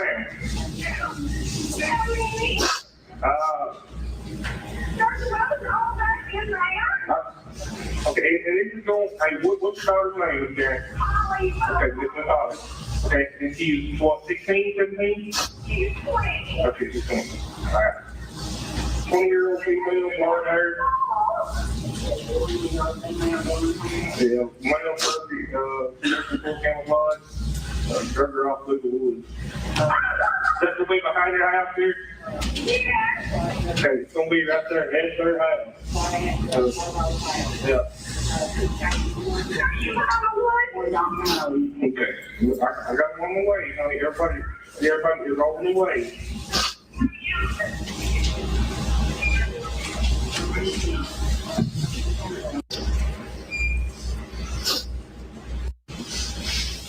When you got there. I think I remember seeing two.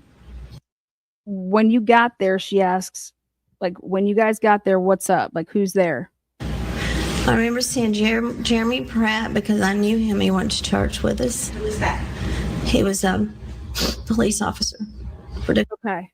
I said, holy shit, Jeremy Pratt. So now we get to finally go over here to Drew's call logs. 7:33. If you actually look at Holly Bobo's call, the actual time with stuff. Now remember, Drew's supposed to be at work, right? The boyfriend. He got to work early that day. Well, guess what? At 7:33, an incoming call is coming in from Holly's phone. Then at 7:30, or then at 7:40, his phone calls Holly's, but there's no duration for either one of those. Then at 7:42, this is when Holly's phone calls Drew's phone. But guess what? This is when they're saying that her last time of calling and making anything with her device is at 7:42. You guys, that call was for 0.000 seconds. 0.000 across the way. There was nothing being said on the line at 7:42. Also then, at 7:53, there's an incoming call from Drew's, it says Harold Scott, and it's their home number, like a landline. Harold Scott is Drew's dad, who he was supposed to be turkey hunting with, right? Now, could that have been the mom calling from the house? Sure. So at 7:53, that call lasts though, and it's an incoming call for 44 seconds. So he answered it, and he talked to somebody from his house at 7:53. Then at 7:54, he attempts to, from his phone to Holly's, he attempts to call. Then nothing from 7:54 to 8:07 is on his phone. Nothing's there. 7:54 to 8:07, there's nothing going on. He's supposed to be to work at 8, right? So I would expect his phone not to be, 8:07. 8:07. He calls Holly's phone at 8:07. 8:16. Clint Bobo calls Drew for the very first time. He thinks that that's Drew, right? Supposedly this is all saying that that's Drew, right? Well, Clint calls Drew's phone for the very first time at 8:16.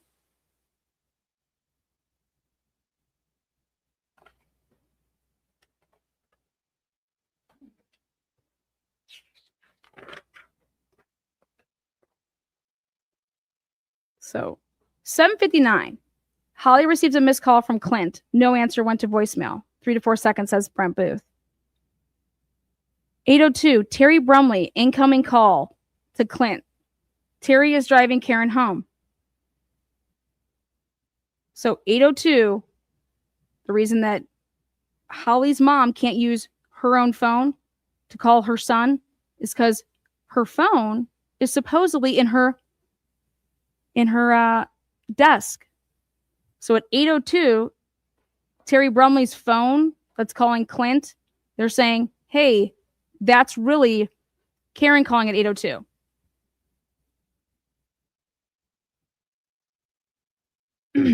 At 8:03, the grandmother calls Clint wanting to know what's going on. Ready? And then this is where it all gets fucking blown up. I said, the grandma wants to know what's going on at 8:03. I said, what do you mean? I said, okay, now let me tell you how this all played out now. The grandma's calling at 8:03 because Karen called her. You know, that whole like turkey hunting story that we heard? Nah, that's not what happened. Karen was looking for her daughter all morning.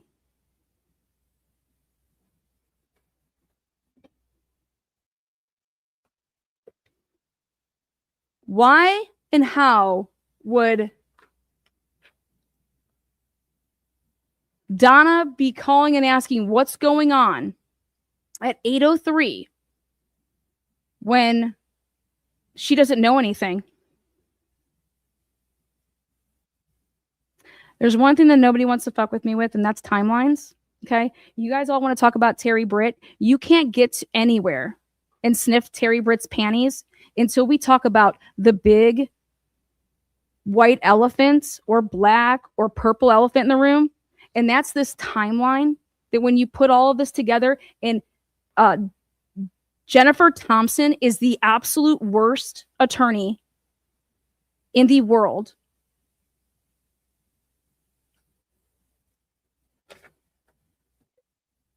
So I'm looking over here at these cell phone records and I'm like,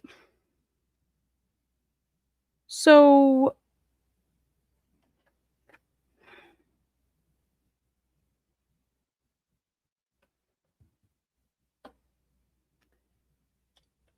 let's see here. Grandmother, again, calling Clint at 8:03, wanting to know what's going on. Brent Booth says that. Well, I was like, well, here, let's just take a look at Clint's cell phone records. 8:03.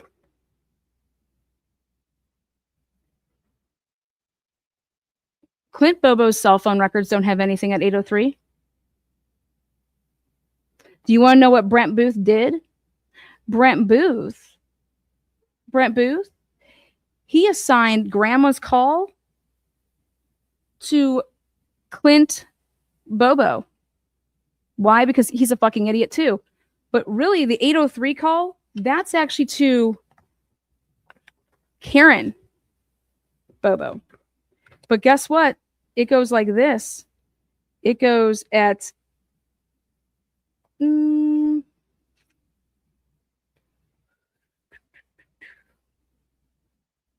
would be at 8:12, Brent Booth.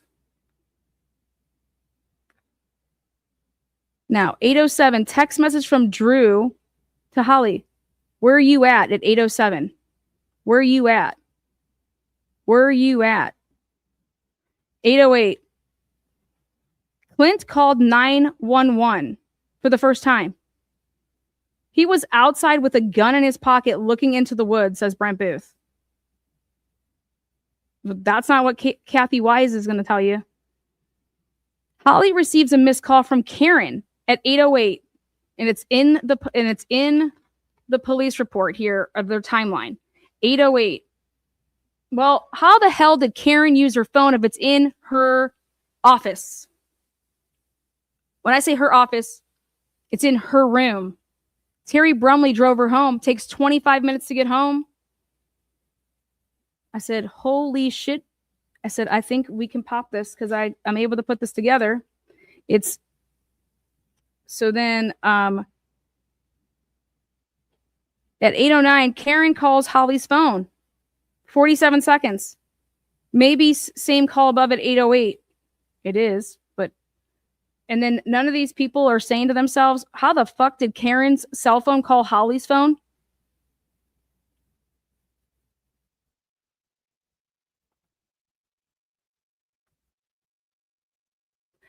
Did Karen Bobo ever,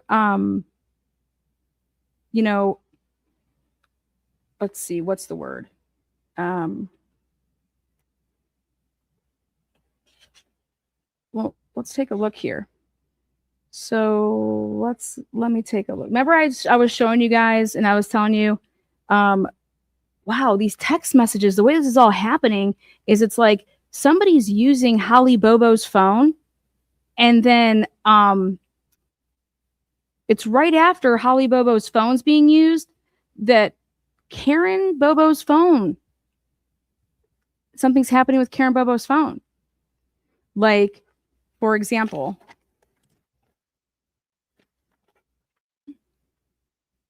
remember that whole, like, she was late to school and all that? Mm-hmm. That's right.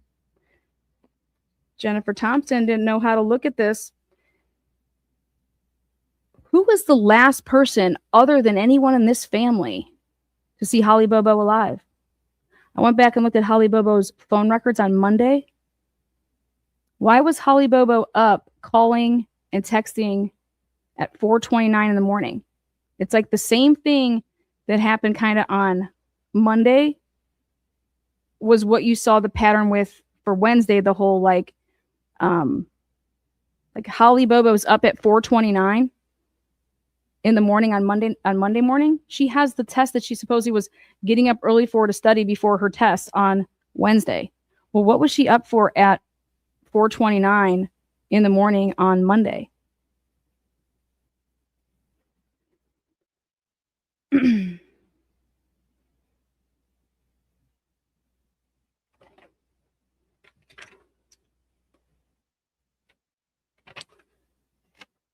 Now,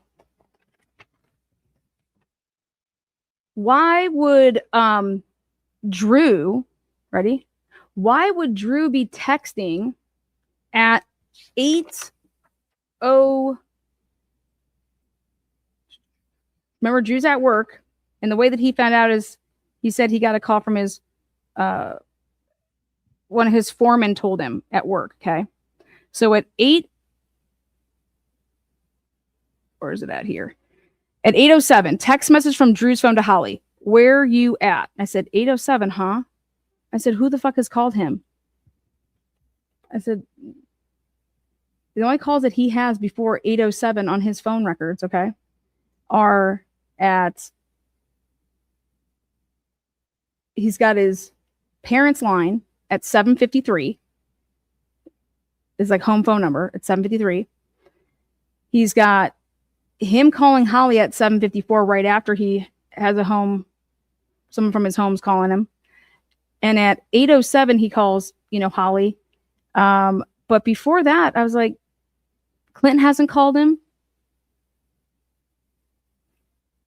The mom hasn't called him.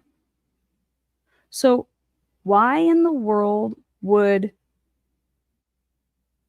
Drew be texting Holly, where are you at 8:07? And then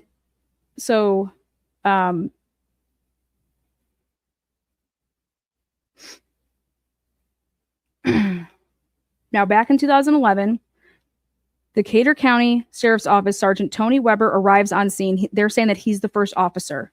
Well, guess what? Guess who calls Amy Pratt, who is Jeremy Pratt? Jeremy Pratt is friends with the church. Jeremy Pratt is a police officer. Karen Bobo just texts and says when she arrives at home, the first person that she sees is Jeremy Pratt. Jeremy Pratt.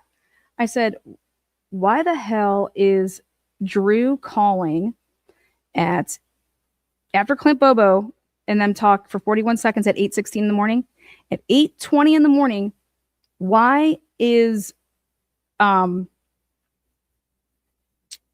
sorry, it's 8:21. Why is Drew calling Amy Pratt at 8:21 in the morning? Well, Holly Bobo's mom just gave me the biggest fucking bone ever. Jeremy Pratt. Who's Jeremy Pratt? I remember seeing Jeremy Pratt because I knew him. He went to church with us. Who was that? He was a police officer for Decatur County. And he told me I couldn't go around to the back of the house. I couldn't go in the woods. I remember just slinging him off on me, and I took off running. Terry and I both took off running. So I was like, let's take a look at some more shit here. Okay, so he calls at 8:21. He calls Amy Pratt. Is Amy Pratt the mom of Jeremy, that wife? I don't know, but all I know is when she said this name, Jeremy, and I saw that, holy shit, Drew. Then at 8:23, he calls Clint, and it's just for 3 seconds. Then at 8:23, he gets a phone call, or I'm sorry, he then calls his family's house, his like home line. And it's a 3-minute phone call to his house. And I'm still trying to figure out, when did he get any, there's no phone. When did he get any calls about that he knows anything? But he's being told, hey, what the fuck? Like,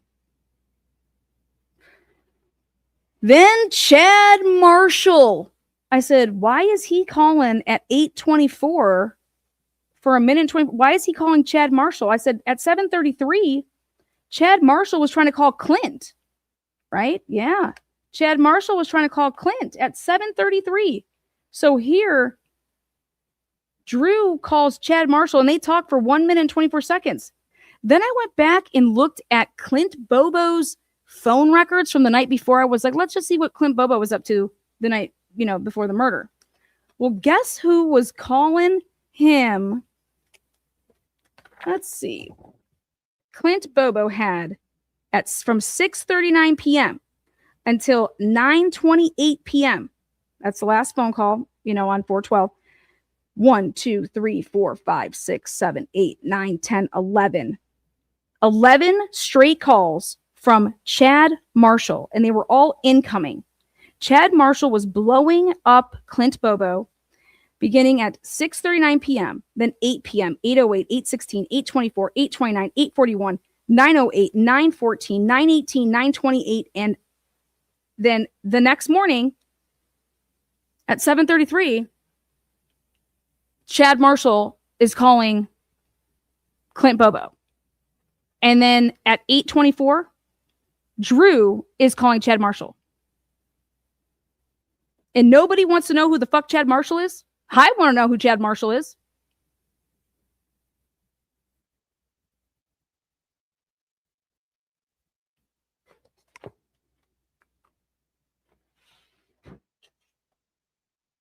Then, now, Dana Bobo arrived at work site, shortly after arriving at the work site, Mr. Bobo got a call from Terry Brumley. Well, that doesn't make any sense. Shortly after arriving at the work site, I mean, how long did it take you to drive to get to that? How far is, so she told, Karen told her son to call 911. Well, Clint doesn't call 911. Clint is in the process of calling 911 for the first time at 8:10. And that's when Sergeant Tony Weber is arriving on scene. And nobody's listened to Kathy Wise, okay, because she's already there. And Kathy Wise is screaming from the top of her lungs that Clint was coming out of the woods with no shirt on when she was arriving.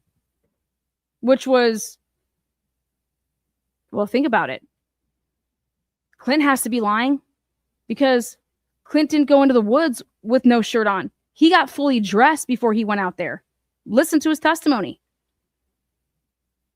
Kathy Wise is like, he had no shirt on coming out of the woods with a gun.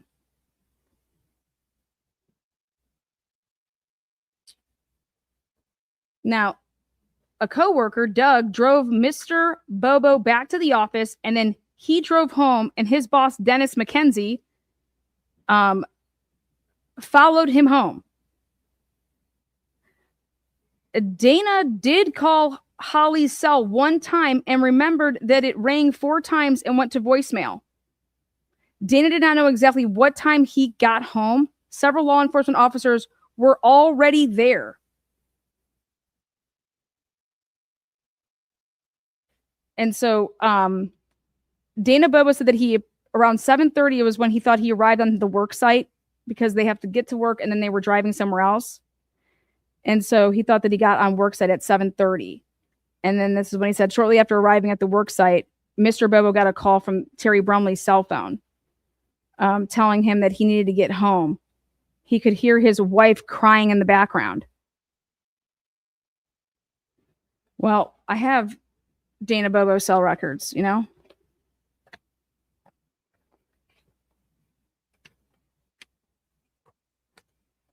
So Then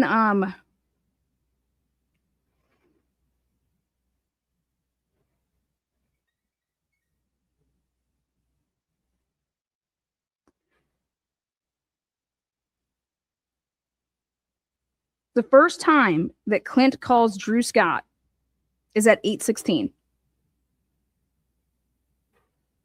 Now at 8:17, Holly's cell phone hit a tower, the same tower that would cover where the lunchbox was found. So a 41-second call that Clint and Drew are having, okay, at 8:16. Then the cops want us to know their timeline back in 2011 is like at 8:17 when Holly's phone hit a cell tower.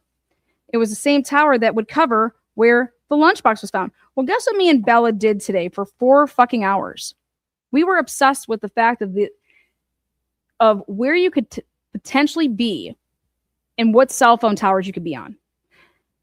Well, would you know it that in Tennessee, in that area, you could be within 20 miles of a tower and be on it? Because I said, why is Holly Bobo's cell phone at 7:33 pinging off of a tower that's the same tower that her grandma's property would be on? She said, what are you talking about? What? I said, yeah, you want to take a look? I said, nobody will listen to me, but take a look at this. You know, where they went duck hunting, Nintendo style.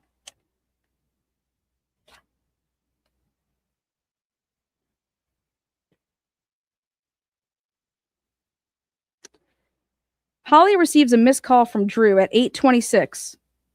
Her cell phone hit tower, same tower that would cover where the lunchbox was found at 8:26. Holly receives a missed call from Kim Duncan at 9:06. Her cell phone hit tower blank blank, same tower that would cover where the paperwork was found. And I'm like, do you understand that AT&T tells you that the incoming calls, unless you are doing the geolocate for the ping, okay? And guess what? Those pings, they still have 4,444 meters or 7,000 meters in this case. Like, do you know how big 7,000 meters is? U.S. Marshal Chris Crozer searches the residence at 555 Swan Johnson Road. Bloodhound tracked to this location. That's where James Barnes lives.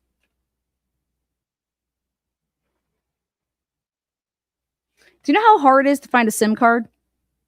You know how a SIM card is like this big?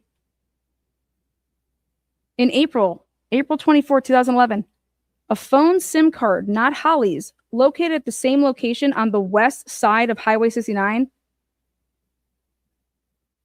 and Eaton Street, Parsons, Tennessee, estimated 150 yards north of the phone. The item was recovered by Special Agent Terry Dykes on April 24th, but it says it's not Holly's. Well, whose the fuck was it? Because this was located at the same location on the west side of the highway and an estimated 150 yards north of the phone. There was just a SIM card there that wasn't Holly's. Holly's phone located by Sandra Pratt. I said, what? Sandra Pratt? I said, that's Jeremy Pratt? That's that family? You know, who Drew was the first calling Amy Pratt? I said, any relation there? Holly's phone located by Sandra Pratt on the west side of Highway 69, Eaton Street, Parsons, recovered by Special Agent Dykes. But do you guys understand that every piece of evidence in this case, who found it? Well, April 15th, underwear found by Gerald Stevens in Yellow Springs Road, Pew Road area.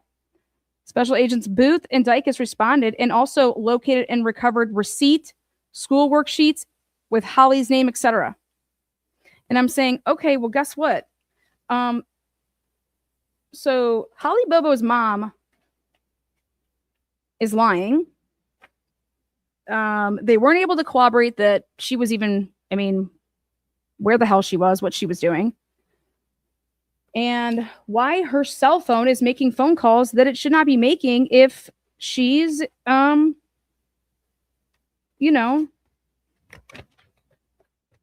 with Terry.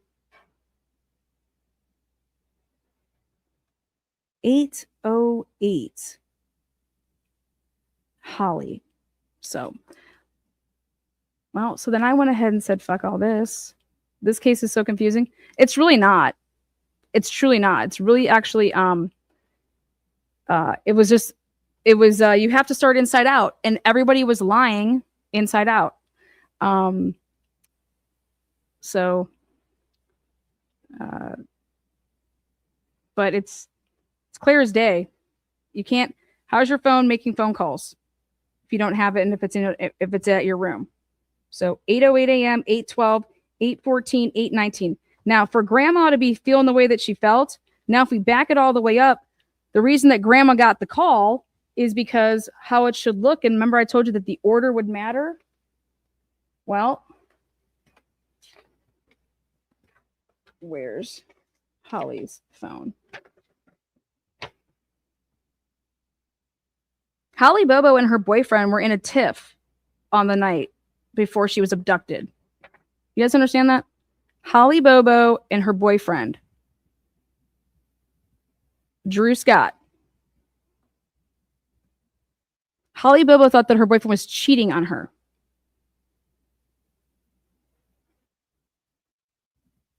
So on the same night, if you want to go off the text messages, Holly Bobo thinks that her boyfriend's cheating on her, or cheating on, she thinks that he's cheating on her, and she's texting him basically saying X, Y, and Z. And then the next morning at between what they want to say is 7:42 and 7:50, 7:42 and 7:50, she was abducted and killed.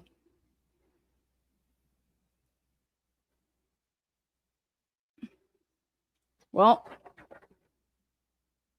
that is impossible if you believe James Barnes, because James Barnes heard the screams way earlier.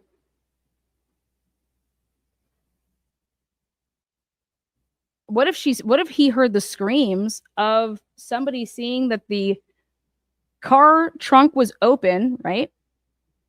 And blood in the carport.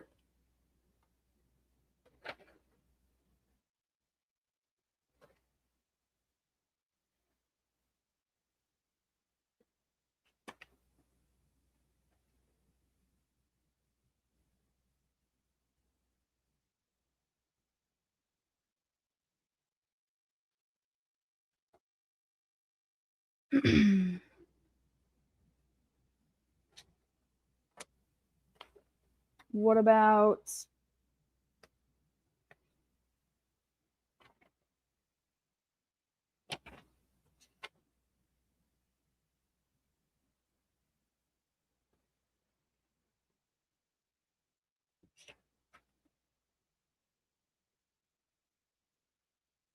we did the math and we backed it all the way up based on the driving. And in order for James Barnes to call his mom's phone at 7:47, it's a 5-minute drive to get where the point that he called her. So you subtract 7:47 minus 5, because that's driving from the Bobo's house where he parked for 3 minutes, 2 minutes or 3 minutes, where he tried to listen. Didn't see any trucks, didn't see anything. If you just go based off of that, 7:47 minus 5 minutes to drive to that point of where that phone call would have been made, because that's how far it takes to get from the Bobo's residence to that location where he called. He's like, I was right there at the middle of the fork, right there in Parsons, and I call. So if you do the math and you subtract 5 minutes, that's 7:42. Then he was in the Bobo's driveway for, he said, 2 or 3 minutes. So if you subtract 7:42 minus 2 or 3 minutes, you're at 7:39. He said he didn't see anything. And then you subtract a couple minutes that it took him after loading up his girlfriend to go drive over there, supposedly, and now you're in the time frame of 7:30, like 7:37, 7:36.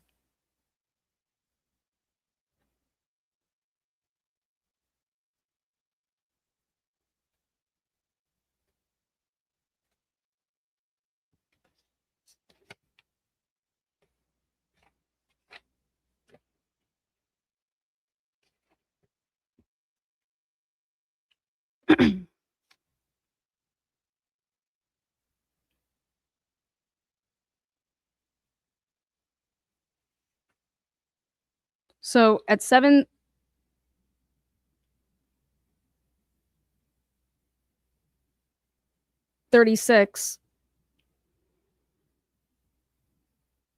according to the police, Holly Bobo is perfectly fine. Then why would there be screamings going on? Like the screamings are trying to say, like, when you actually put it on a map, you can't. There's no logic there. It's absolutely fucking ridiculous. If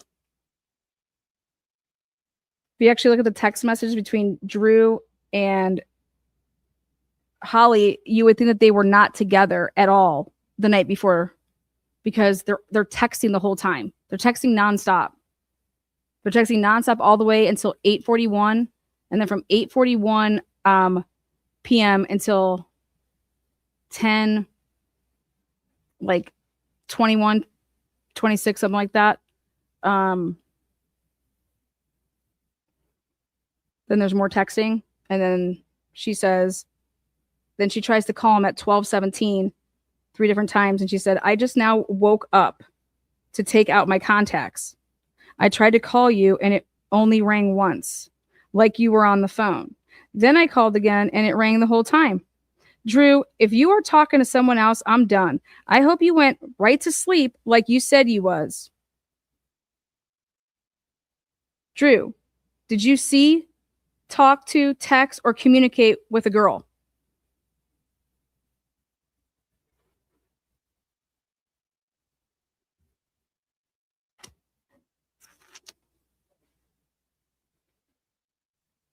Mm-mm-mm.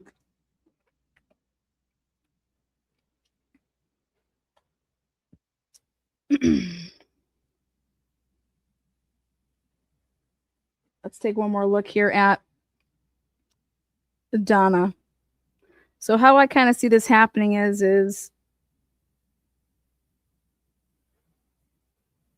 Donna gets that phone call at 7:26 a.m. from Karen, and they talk on the phone for up to 4 minutes.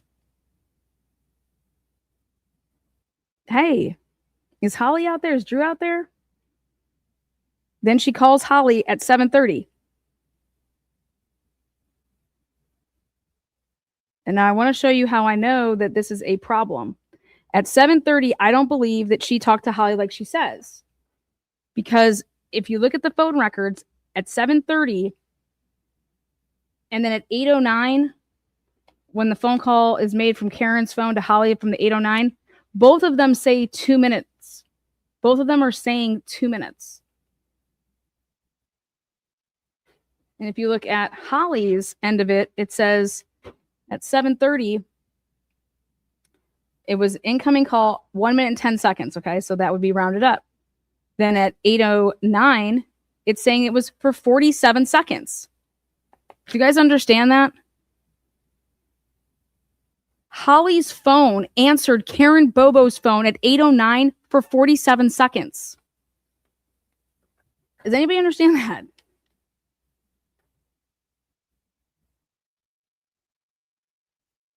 $8:09, Karen's cell phone, calls Holly Bobo's cell phone at 8:09. Incoming call. And in order for, it says for 47, answers it. Like, wait, what? How is Holly Bobo's mom's cell phone, who she's saying that she's not with it, that it's in her classroom? Okay.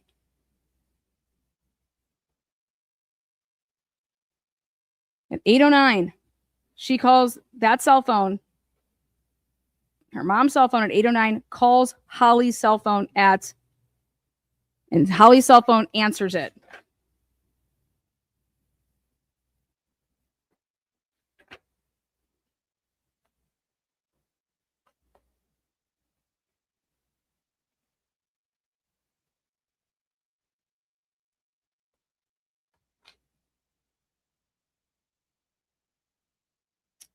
$8:09, incoming. Holly Bobo's gets an incoming call. Who's it from?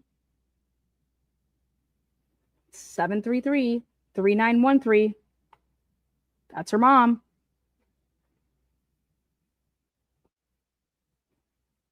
$809. What do we have over here?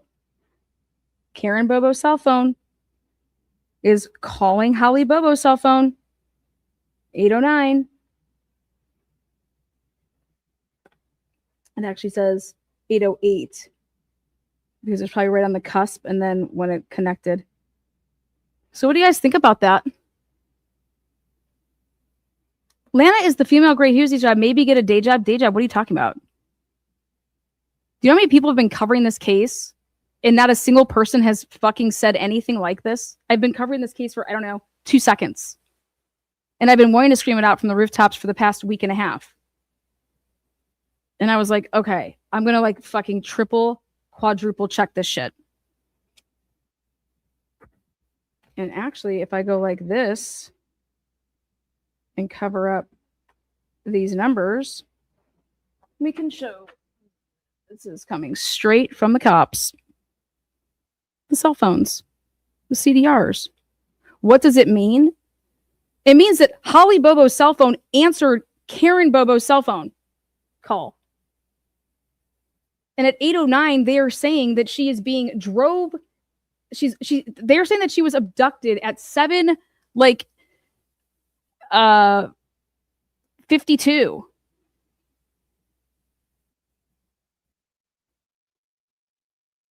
mean, it's absolutely ridiculous what they're saying. Here you go. Look at that.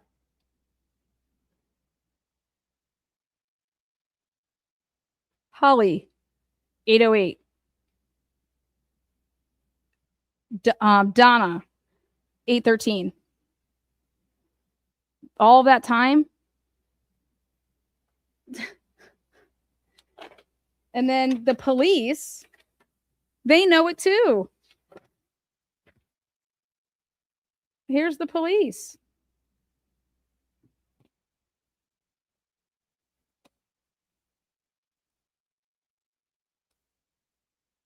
Go like this.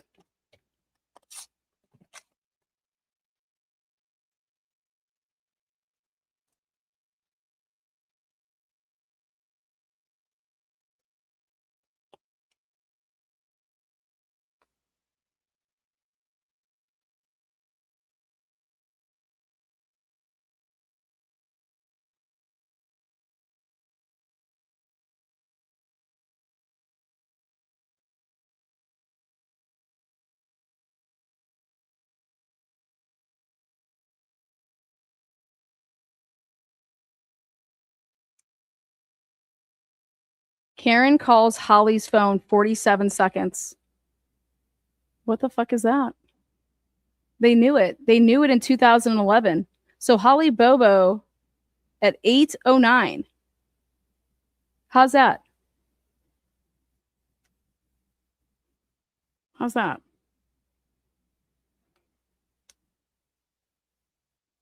You want to know what I go back to? Jason Autry said, why do you guys think that she was taken on that morning? If you're going to believe that he's recanting and he means it, then I think that you should listen to, hey, did Holly call anyone else? This Holly's phone answers. Karen calls Holly's phone. Karen, they say. Karen calls Holly's phone. Well, Karen at 809, she testified under oath 6 years later, because this was in 2011, like that they put this together. The police did. This is straight from the police's timeline. At 809, and see that little right there, asterisk? That means we use the phone records to corroborate this. Holly's phone answers this call, and Karen's cell phone makes this call. And it's right here. So you're going to sit here and tell me that Jennifer Thompson doesn't get her fucking ass up there and say, let's talk about the calls that day. You called your daughter at 809? I do remember seeing Clint when I got there. And as soon as we got to her vehicle, I called 911 again, and I got Decatur County that time. That's impossible. As soon as you got to her vehicle that time, that you would get Decatur County that time, and not Henderson. You know, you're on the same property. How would 911 go to a different? Like, that's absolutely unfucking believable. Like, that's when I say that's unbelievable, I really mean that's not believable. It's a not believable statement. Okay. And then here, Jennifer Nichols actually like corrects it to say, you got in her car and you were driving, and after you're driving, you call. So Terry Bromley is a friend and a coworker. Friend, coworker, used to be Holly's basketball coach. So I left my phone in my room and I walked to the cafeteria where my students already were, and the other second grade teacher was watching both classes. And so the other teacher had actually had to carry your kids to the Yes. cafeteria. Yes. Right. And you said you left your phone in your room, Yes. your classroom. Yes, ma'am. And do you remember about what time breakfast at Scotts Hill, is it elementary? Yes, ma'am. Okay. Happened, like what time was that when you were in the cafeteria with the kids? We usually went to breakfast, I think about 7:35 or 7:40, somewhere around there. So they were already there and you walked in. Yes. Nevertheless, was it before 8? Yes, ma'am. Was your plan that you would be the one to take the kids back to the classroom? Yes, ma'am. Did you do that? No. Tell the jury what happened. I hadn't been in the cafeteria very long, and the secretary of the school came to the cafeteria and she said that the neighbor had called and said she didn't want to alarm me, but she thought she heard screams coming from the house. So that's not a phone call that I got every day. I never gotten a phone call like that. So I almost instantly got into a panic at that point, walking pretty fast back to in the school, because our cafeteria is outside the school. So I go back inside the building and I went and used the phone and I called Where did you go? Did you go back in the building? Where? To your room? to the library, to the closest phone I could get to, which was normally would have been the office phone, but I must have looked over there and there were parents bringing their kids in, so that's why I used the library phone.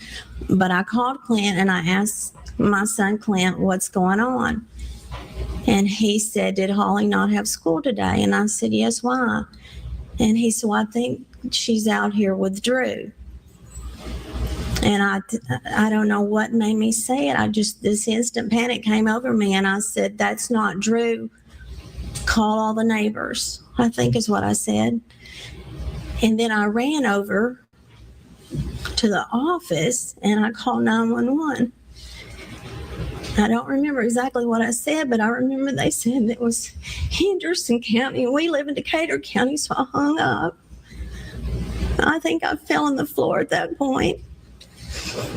And I guess I called Clint back, but I don't really remember now if it was from the library phone or the office phone, and he was still talking about, was Holly not going to school today when she turkey hunting with Drew? And I said, that's not Drew. And at some point I said, get a gun and shoot him. And I remember Clint saying, you want me to shoot Drew? And then a friend of mine and co-worker, Terry Bromley, I think she pulled me up out of the floor and she was pulling me to her. We were trying to get to her vehicle, and as soon as we got to her vehicle, I called 911 again, and I got Decatur County that time. So Terry Bromley is a friend and a coworker? Friend, co-worker, used to be Holly's basketball coach. So somebody that had known Holly for... Since she was in 6th grade, maybe. You said Miss Bromley was pulling you towards where? Toward the gym. She parked in front of the gym. So she was going to take you? Yes, ma'am. Were you in any shape to drive at that point? No, Did you have your cell phone? I didn't, Because it was down in my room. did Terry start heading back towards your house? Yes. And you said 25 minutes if you're not speaking. Yes, ma'am. And you made another phone call. Whose phone did you use? Terry's. And who did you call? I called 911 with her phone. And you got somebody that time on the phone? I did. Ashley. You guys just hear that? So she doesn't have her cell phone. She leaves it at the school. She gets into a car. She says with Terry Brumley. They then have to drive 25 minutes back to her house. Okay. During that drive, she calls, well, Terry Brumley's cell phone is used, and the police say that at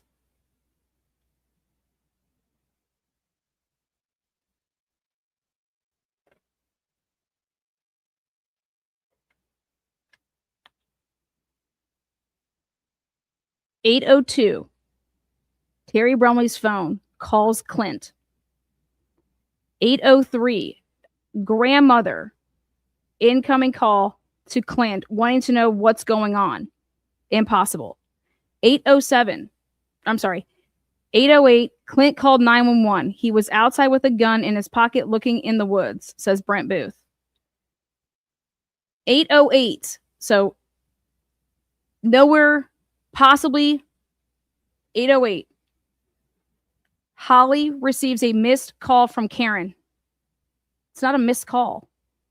Holly's cell phone it's 47 seconds. It answers.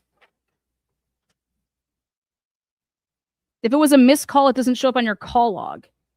Like, what the hell are these people doing? So at 8:08, I'm sorry, at 8:09, when Karen calls Holly's phone, I'm like, wait a second, but how can Karen, with her cell phone, call? She doesn't have it. She does not have her cell phone. Her cell phone is at the school. At 8:08, 8:09, she'd be halfway home to her house with Terry Brumley in the car.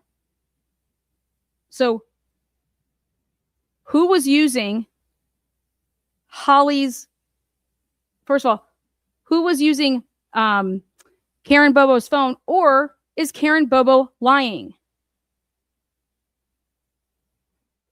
But who answered Holly Bobo's phone? If Holly Bobo was abducted at 7:52, 7:45, whatever fucking time you want to put it at, I don't give a shit. Who answered Holly Bobo's cell phone? The killer? The killer? So Holly Bobo's mom and the killer were talking?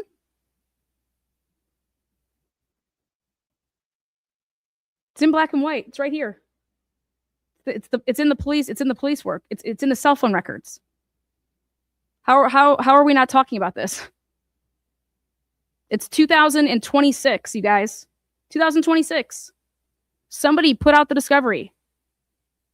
I have no idea why she would be saying, and I do now. It's all a story. This whole thing of like, it's not Drew, or shoot the man. It's not Drew, shoot the man. Who would ever say that? Nobody. You'd actually have every reason to believe that it was Drew. So why are you trying to say that it wasn't Drew? Drew was out turkey hunting. Somebody over there at 7:30 or 7:40,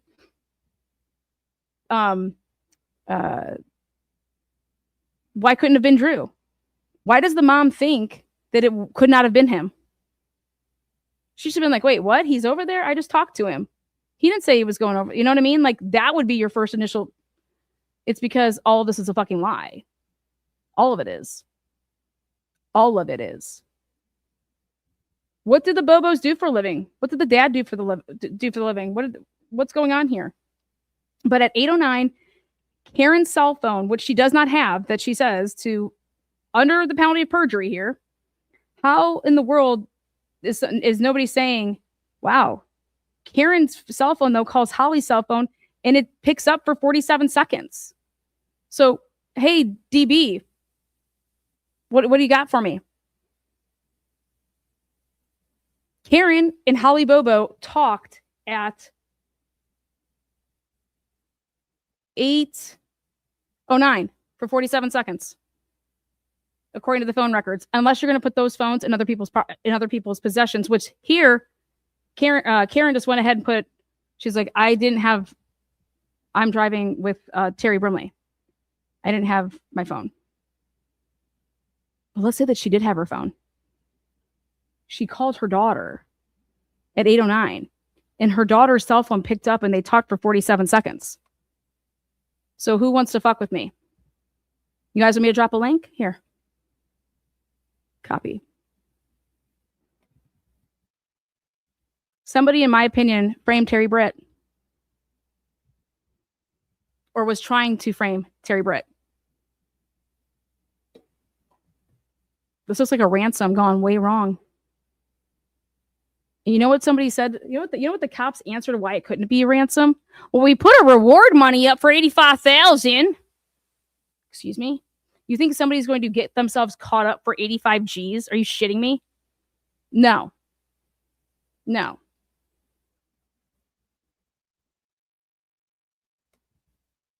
Who would call the police in hysteria? Okay. There's not even proof that when they want to talk about the fact that this woman, Marissa Phillips, that's who I want to talk to. Marissa Phillips. James is like, I love Delana, but she scares me a wee bit. I'd hire her as a defense attorney in a second without blinking. Let me just do your discovery. That's all I ever say. Let me be team up with a lawyer and let me just do your work for you.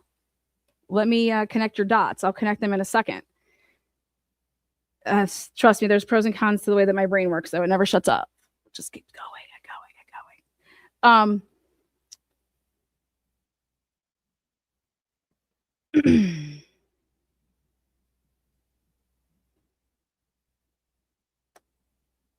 So the grandma never called. There's no calls that the grandma took with Clint. Like, where the fuck does that come from, right? I'll tell you where that comes from. All right, so let's talk about Terry Britt here for a second. Terry Britt was working and tossing papers until 3:10 in the morning, 3:10 a.m., okay? He's tossing papers. Like, he's a paper boy. Him and his Janet, okay? When I saw how this was set up, I just said, get the fuck out of here. I'll pay you $1,000 if you can toss this bag and get it to land like that. Okay, so go look at the cell tower at 733 350 Hughes, Decatur. Go look at where that cell tower is. Okay, that cell tower, 350 Hughes, it comes up only one time on the lovely towers when you're talking about the times. And at 733, it's an outgoing call made from Holly's phone. Or they're attempting to make this outgoing call. And back in the day, I was always told that your incoming shit is nowhere near as accurate as your outgoing. Your outgoing stuff is always going to be 10 times more accurate. Like, back in the day, they weren't even allowed to testify to incoming calls. You know when I learned this? In the Anand Syed case. You guys know that case? Anand Syed got fucked because of cell towers. Take that, FBI, and shut up your fucking ass. All right? Heyman Lee, Baltimore case? Yeah. Innocent. That's where I learned all about incoming and outgoing, as far as people were told that were experts that if it's stuff to do with incoming, we're not allowed to discuss anything about locating anybody. But when phones are making an outgoing, go back and listen to the testimony. I mean, this is what they're testifying to. This is what experts are testifying to. And I'm like, okay, so that was in what year? And what year was this case? You know, like comparing, like, how long ago was that? How long ago was this? And I'm like, who gives a shit about the goddamn cell towers? Because we have a way bigger issue explaining Holly Bobo's mother's movements, explaining Holly Bobo's mother's cell phone, making phone calls that she says that she doesn't have, and this alleged she's late to school that day, but meanwhile she's supposedly in the parking lot at 7:23, so she's there on time. She's doing everything by the book. She's like, I call this woman, I call her every morning, that's what I do, and because we both have a 25-minute drive to school and blah blah. And then when I got there, then I called Holly, and then I called my mom. And she's like saying why she had to make, she already had a story for these calls. Except the story blows up because grandma's like, what the hell's going on?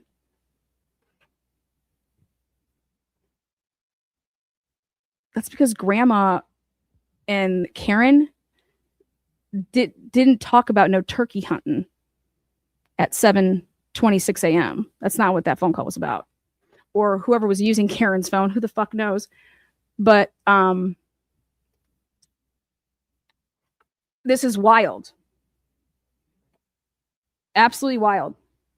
I said, is it possible for, and I listed off all three of the people's cell phones, most importantly Drew's. Drew and Holly Bobo's cell phone, could they be moving at the same time?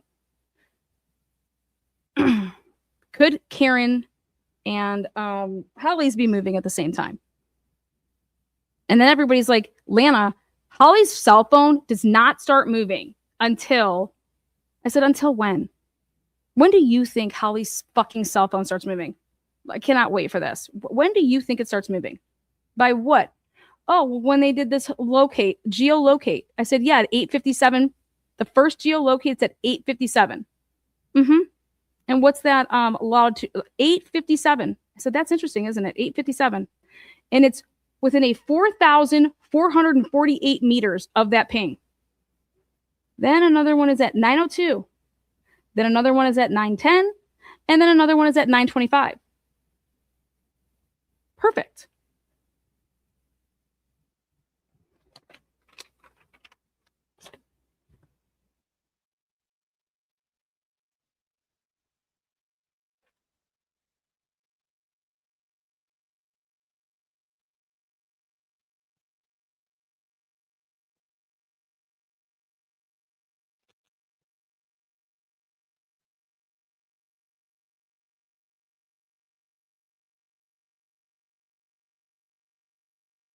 Do you guys know who Chad Marshall is?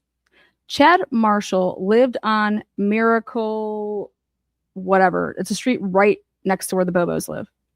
Okay? Chad Marshall is blowing up Clint Bobo the night before the murders.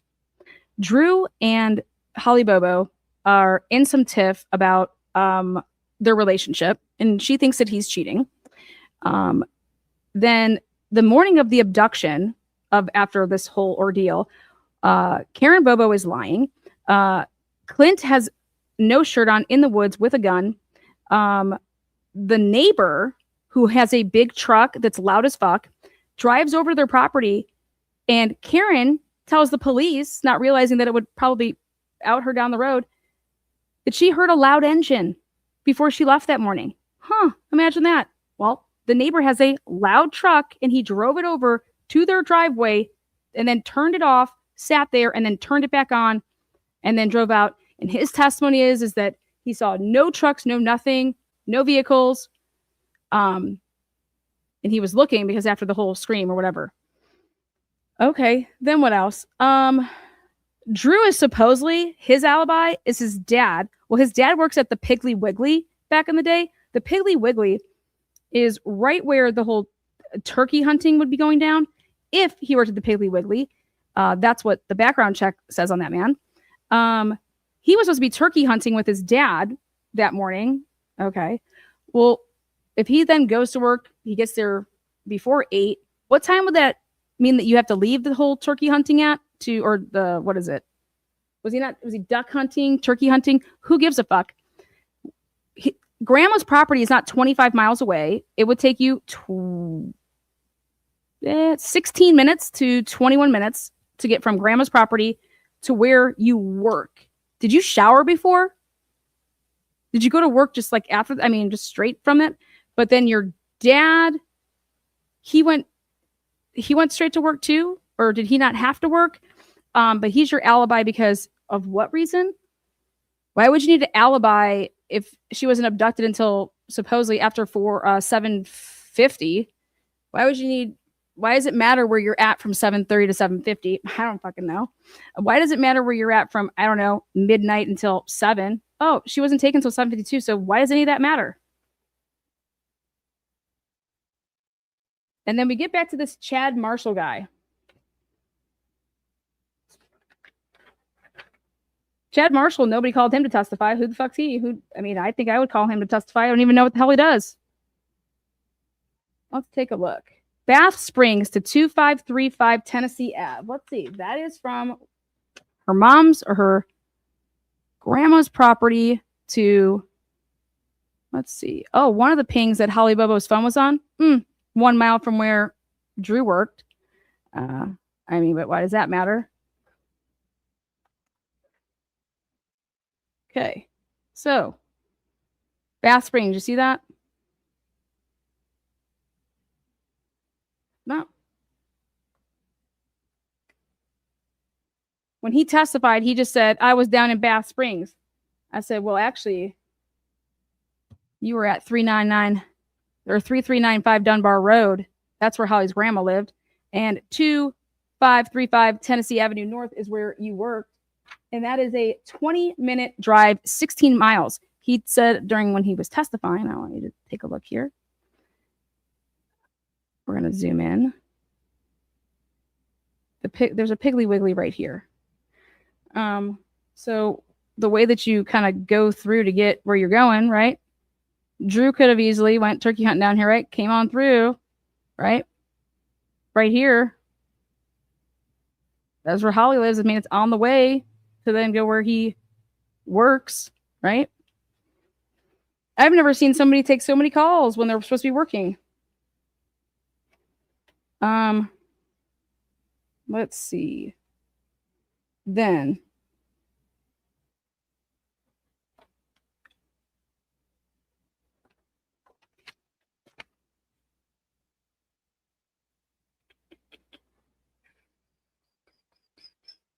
why would Scotts Hill Elementary be called at 8:42 a.m.? Okay. You guys know why? Scotts Hill Elementary School would be called? Oh, let's see. I want to show you guys something. There's a Piggly Wiggly right here. Okay. And this is where Holly's phone is pinging off of that 733. It's coming off of down over here. But do you see how 114? See that right there? 114 goes up like that. I want to show you something.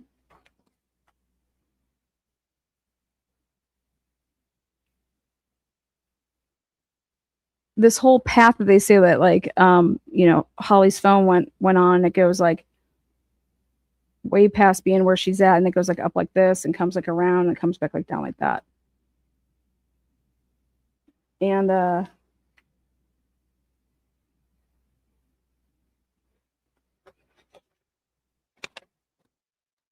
but let's see. Chad Marshall, 8:24 a.m. Drew calls him.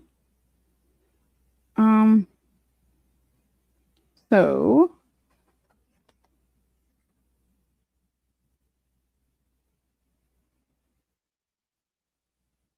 $7:33. See that? All in Scotts Hill like that. Then you have Parsons, Scotts Hill, Parsons, Scotts Hill. So basically, if he was, I don't know, duck hunting, whatever, the turkey hunting, whatever he was doing,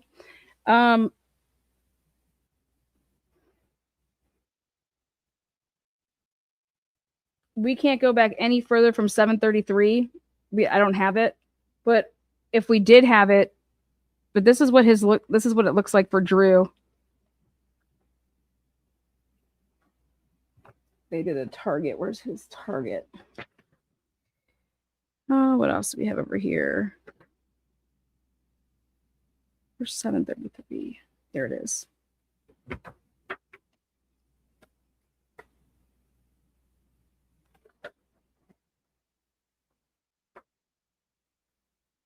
I said, who in the world would ever leave a phone on so that it can just be geolocated and get hits? And they're saying that Holly's phone didn't start to move until between 8:11 and 8:17. 8:11 and 8:17. And they're basing that off of the fact that, well, because it left the one tower at 8:11, it was on the 290 Old Darden Chester Road tower, and then at 8:17 it was on the Shiloh Road tower. And they're like, it's got to be moving. Well, no, you haven't done a locate yet. You know, if a cell tower is overly crowded, it will automatically bump you, right? Well, didn't all those police officers and all these friends go over to the Bobo residence? And wasn't everybody like there? They said like, yeah, there was, I mean, according to Dana Bobo, when he arrived back from work, there was like 100 people there. If they were using their phones, I could see then that somebody could get bumped. Okay, so, and the first time that they do any type of locate is at 8:57 a.m. Don't you think that Holly Bobo's cell phone would start to move? I don't know. 7:42, 7:50. I mean, Drew makes a phone call to his mother at 7:51, 52, saying, text me, call ASAP. Call ASAP. I mean, again, this is if this is all true. So he's already well aware of stuff at 7:51, right? And according to him, it's like, yeah, they're walking off into the woods with no car. With no car. With no car. All of it's, this is all bullshit, but whatever. Sure. Sounds great. Drew's room, nothing overlooks that area. How did he see any of this? Look at where his room is and look at where the house is and how it's situated. His room, he'd have to come out, go into a different area.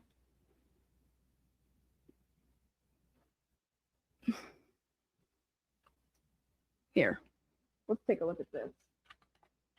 Oh, yeah. Let's see.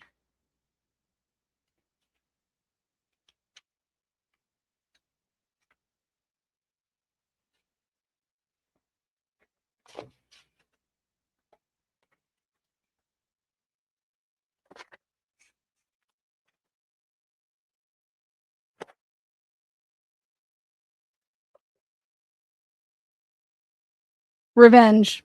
Holly had no known enemies, so the only known enemy was what's her name? They're saying that Kathy Wise was. This is the police's crap. Look at this. According to the police, Kathy is at the Bobo house at 8:05 a.m. Holly's cell phone travels through Decatur County for 1 hour and 20 minutes after Kathy gets there. So they're like, it can't be, Kathy and no revenge here. Like, that can't be what it's about. They're saying that it could not be for ransom or financial gain because there was an award of $80,000. It was established in the first week. The reward was raised to $85,000 and then to $250,000 for her safe return. Holly had around 20 on her. One promise ring. No ransom demand has ever been made. No reward money has ever gone out. How do you know no ransom has ever been made?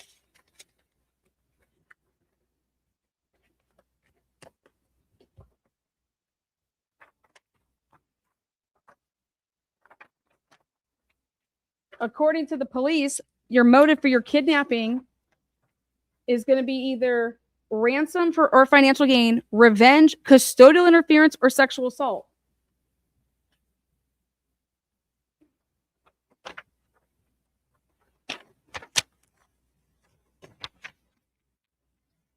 their working theory was Holly was kidnapped for sexual purposes by someone that resides in northern Decatur County. The abductor travels the most remote route and avoids bridges that were out.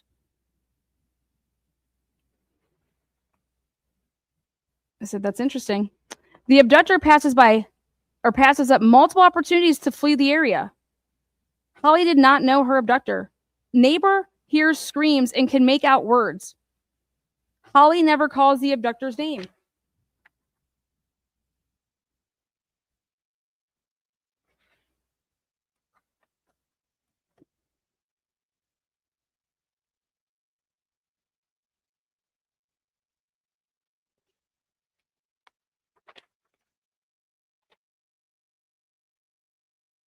Working theory. The abductor made some mistakes. Holly's cell phone remained on and in service until at least 9:25 a.m. How could your working theory not include the fact that Holly's mom's cell phone calls Holly's, but her mom says that she doesn't have it, and Holly answers it and they communicate for 47 seconds. How is that not in your working theory as a police officer?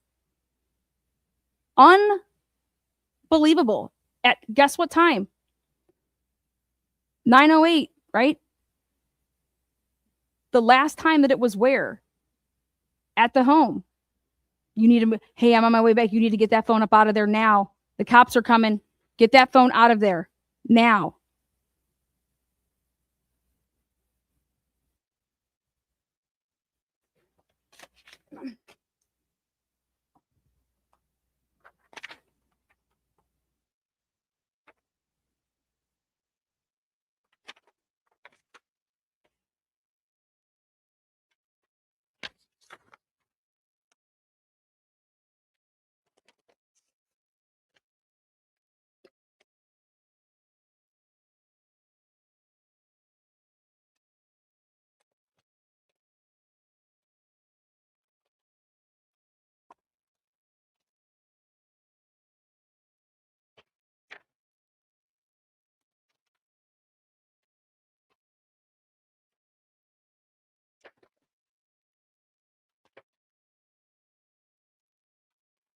Okay, here we go.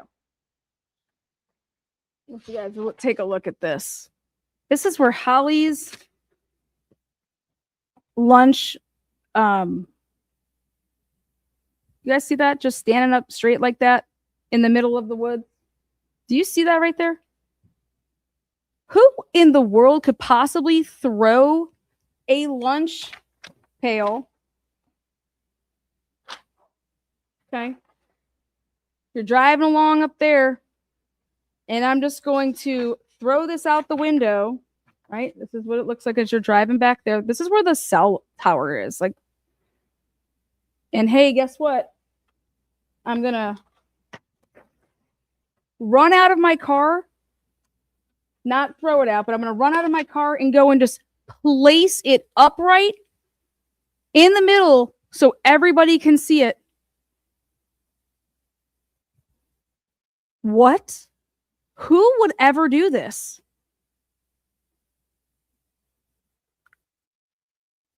I'm not associating a Southern accent with an IQ at all. I'm reading. I don't know what you're talking about.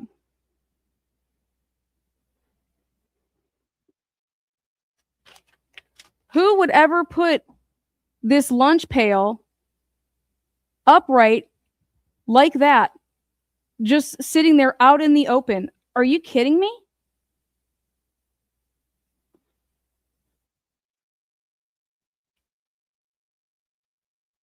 Who would do that? You wouldn't try to, I don't know, bury it, put some leaves over it. I don't know, put it underneath like a, I mean, this is absolutely wild to me when I was like, what? And if you think that someone just threw it out, no, somebody placed this here. Placed it. That's placed. Like nothing I've ever seen.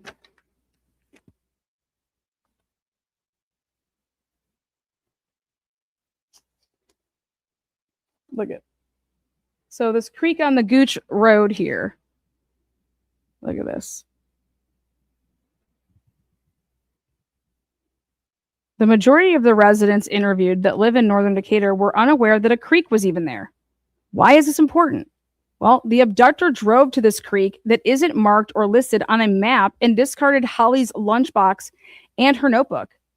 Discarded? No, it looks like it was laid out there in plain view for, like, it's going to be the easiest thing to possibly find. Like, it was placed there. It was set up, like, propped on like a platter. He knew it existed before the day of the kidnapping. He didn't drive around and find it. Oh, yep. Just going to put this big old, beautiful, bright lunch pail right there when I have all of this foliage to work with. I mean, come on. Whatever. No way. Then creek on Gooch Road. Then this is just found, right? Don't know where.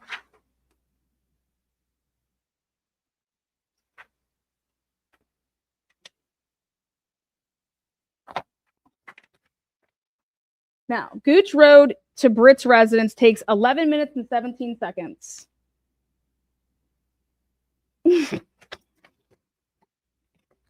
Again, I have a hard time getting there with Terry Britt because unless Holly Bobo's mother is lying for Terry Britt, it makes absolutely no. That's like the dumbest thing I've ever heard. You cannot get to anybody until you understand what was truly going on that morning within the family. Were they threatened? What was going on the night before? Why was Holly up on Monday at 4:29 in the morning texting? Why is Holly's mom's cell phone making calls to Holly's cell phone at 8:09 and that they talked for 47 seconds? The phone was, it was an outgoing call and an incoming call. But guess what? Holly's mom says, I didn't have my phone. I left it in the what do you call it? In her classroom. Why is Holly's mom knowing about something that she shouldn't have any idea about prior to being told it by the secretary? How is that not in sequence? It's in chronological order. Oh, wait, no, it's not, because Holly's mom couldn't have known anything about Kathy because there wasn't the phone call yet. And nothing can be told to Holly's mom because of somebody walking into a cafeteria at 7:46 because the call was not made to the school yet. Capiche?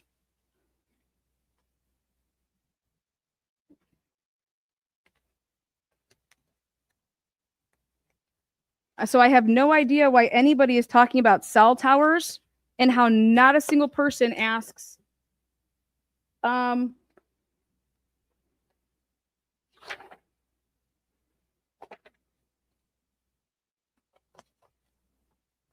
Oh, here, this is a good one.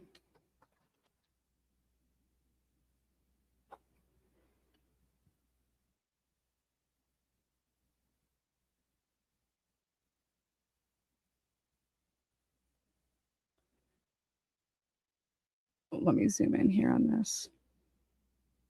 Okay. So if this is Clint's bedroom and this is Holly's, okay, and this is the back deck, and that's where the pool is, right? And right here's the carport. So those are the stairs, and right there's like the blood, okay, and because their car's right here. So if Clint's room is here, right?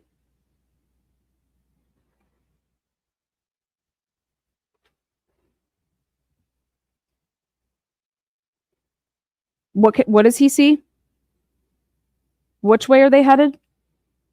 How is he seeing anybody walk out into the woods? Where does he think that he sees any of this? Explain this to me.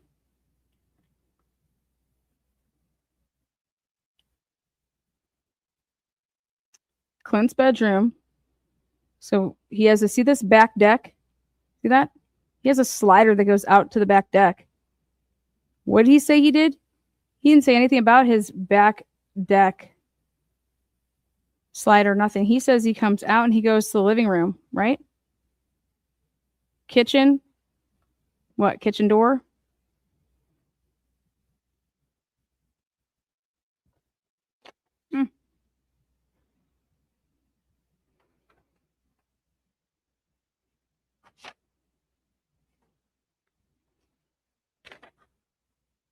This is the police. The police say this is their big old 7:30 a.m. Holly speaks to her mother by phone. I said, what?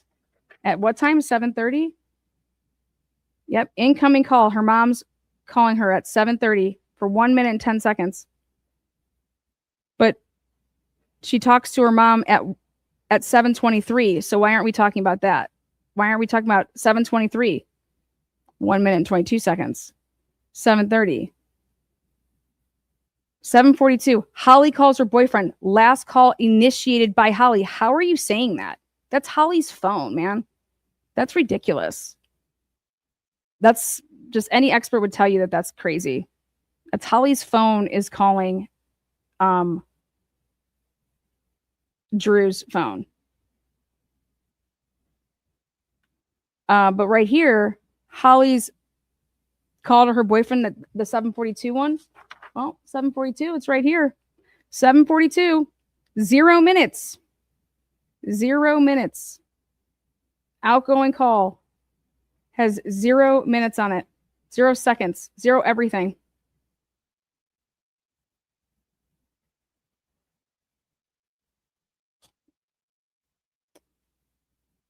Then at 7:53, there's an incoming call, 2 seconds. And that's at where that tower is at 1300 North Tennessee Ave. Do you want to know who works on North Tennessee Ave? Drew Scott. Drew Scott works at North Tennessee Ave at the Parsons City Building. So wait, let me get this straight, Lana. Yeah, it's right here, all this shit. Let me get this straight. At 7:53, that incoming call, Holly Bobo's cell phone is on what tower? Yeah, the 1300 North Tennessee Ave Parsons Tower. Yeah. And that's right by where Drew Scott works. Yeah. Like right there. That's right. But it's for 2 seconds. So at 7:45. Oh, a neighbor hears Holly scream. The neighbor heard Holly scream. Like, this is pathetic. Way before this, you guys. Look at this. 7:47 a.m. I mean, this is the TBI. What I'm showing you guys right here. This is what the TBI put in front of themselves to say, here, this is this investigation. The neighbor hears Holly scream at 7:45. That is not accurate. The neighbor heard Holly scream before this. Before this.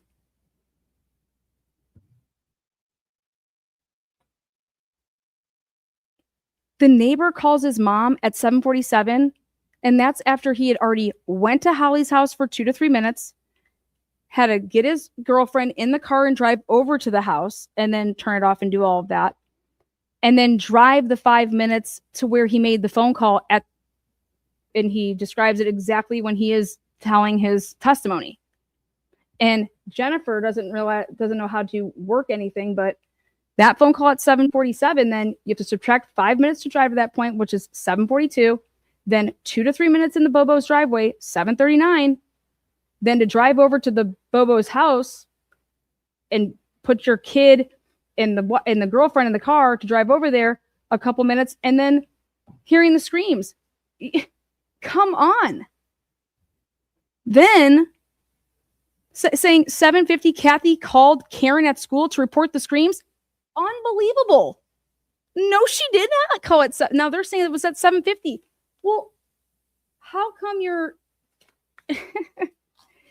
like, how do you guys all sit into a room and look at each other and do you guys not know how to put together a timeline? You're saying that you obtained, look at this. Here, right here. You're saying that you obtained at 7:45 or 7:46 Right here. We got Marissa here. Karen got to school cafeteria a little late. She should have been there at 7:30. Marissa Phillips, the school secretary, came into the cafeteria at 7:46 per the school video timestamp and told Karen that Karen's neighbor, Kathy Wise, had called because she heard screaming from Karen's house. And they're all basing this. This is what they're basing this off of. See how there's no asterisks right there? That means it was not corroborated in any way, shape, or form. Where did this information come from? They cannot back it up. And therefore, did anybody, what's going on here?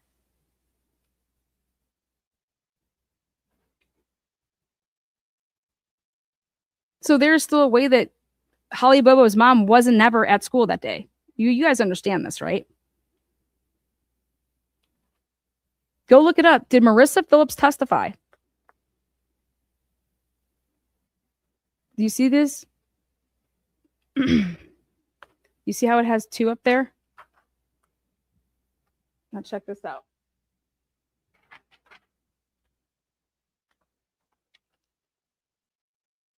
This indicates, this is straight from the cops' work. And this was back in May of 2011. This was in the discovery. Indicated time substantiated by phone records. If there's 2 of them, it's indicated time substantiated by an agent. And so look at, nothing is next to their work that they did. But they were trying to say that, hey, we see Marissa Phillips walking into the cafeteria. Well, how about, where's Holly Bobo's mom walking into the cafeteria? Wouldn't you rather be saying that that's how you're going to, who gives a shit that Marissa Phillips walked in there? She could have walked in there for any fucking reason.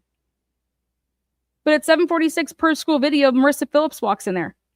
Because according to Holly Bobo's mother, yeah, Marissa Phillips is the one that told me.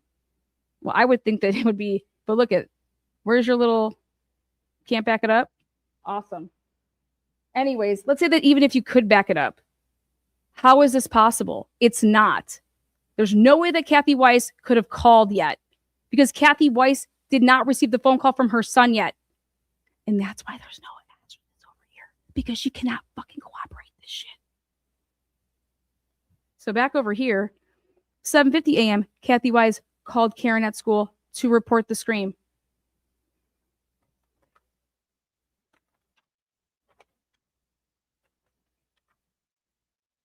(7:51 a.m.), Clint Bobo calls his mother, no answer. 7:52, Clint sends a text, call me ASAP. What?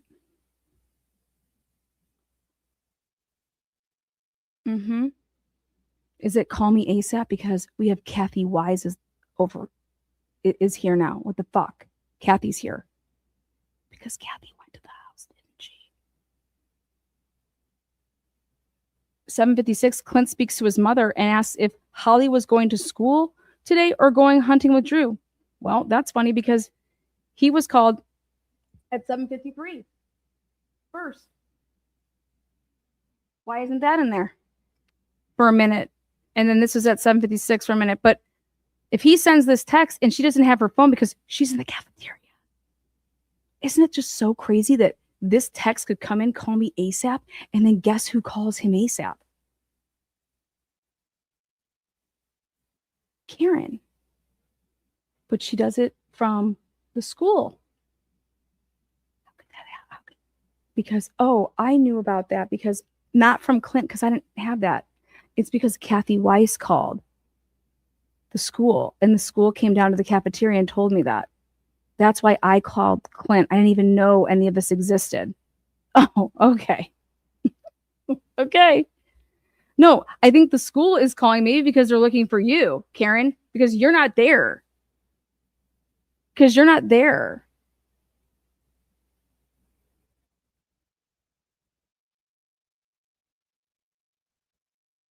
Terry who? Terry Britt, he's gross. Great, awesome.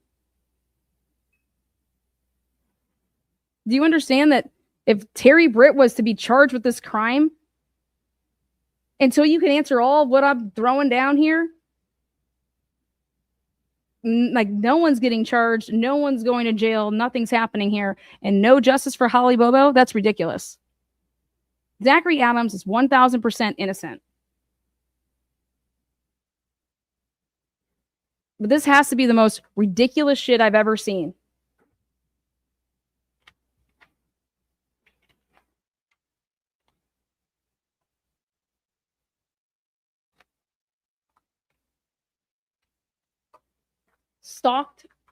Stalking plan a kidnapping. Well, guess what? Not all instances are recognized by victims, reported to, and then by law enforcement. So, but 22 total instances of stalking in Decatur County. 9 reports involved ex-husbands and ex-boyfriends. Oh, imagine that. That's what the number one thing is out of the 22. 3 were cases that were sexually motivated. Do you understand that at trial, where's Jennifer Thompson asking any questions that, like, no questions? She asks Drew, what was your cell phone number back in 2011? He's like, I don't know. Then she reads off the cell phone number and he says, no, that wasn't my phone number. Jennifer Thompson, what number did you ask Drew if it was his phone number?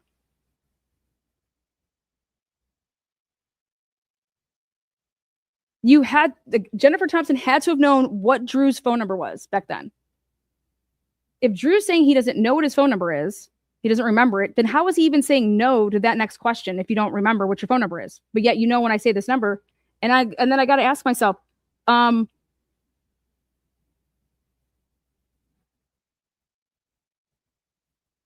Jennifer Thompson, why didn't you say, so you don't know what your phone number was back then?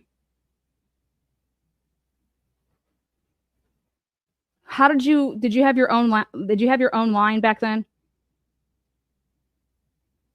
Who'd you go through? Verizon. Okay, great. So here's a bill. If I was to provide you with a bill, would you be able to say, hey, yep, that's my bill from Verizon. That's my bill from wherever. I mean, she was totally not prepared for that. These people were going to lie about all he did was lie about that he doesn't know what his number was back then. And that the number then when she says it to him, he doesn't say, oh, I don't know. He says, no, that's not my phone number. And then she says, no more further questions. And I'm like, what the hell?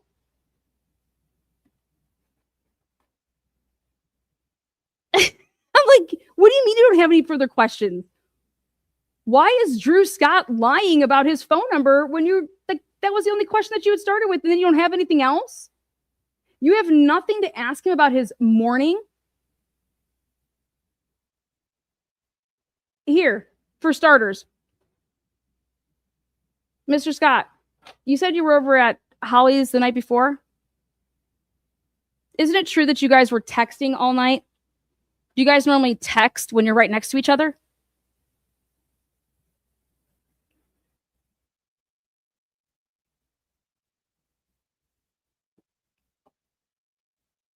Drew, isn't it true that you and Holly were in an argument because she thought you were cheating on her? No?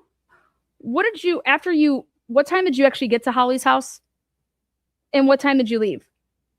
Did you see her parents? Did you see Clint?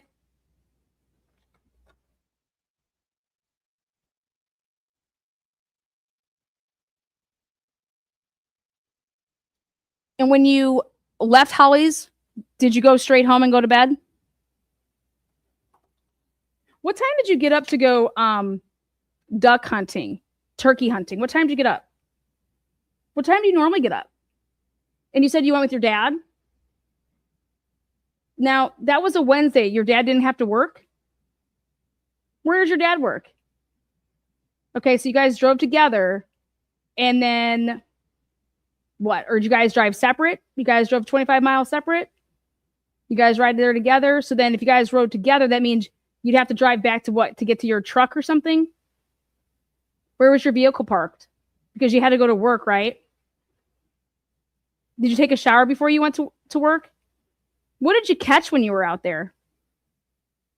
What time did you run into Bo Brasher?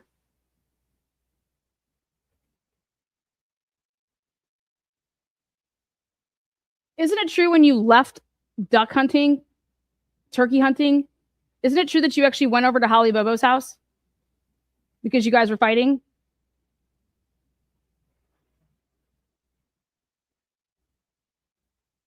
Isn't it true that Holly Bobo actually went duck hunting with you?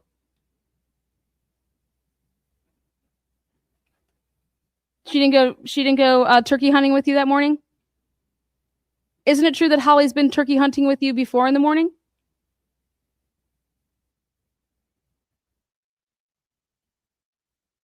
Get him a little riled up. Okay, so you leave grandma's property at what time? Have no idea. What'd you tell the police? Do you remember what you told the police?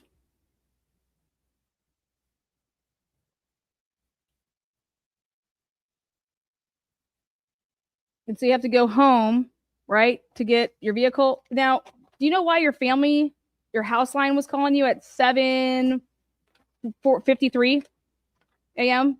Why your family was calling you? Now, on direct examination, you testified that you got to work early. Do you clock in? Do you have a time card? Who'd you see at work that day? Who could say that you were there? So, are you able to use your phone when you're working? Do you have a work cell phone number? Do you have a work cell line? Do you ever text Holly or call Holly from a work line? Why'd you text Holly at 7:53? Where are you?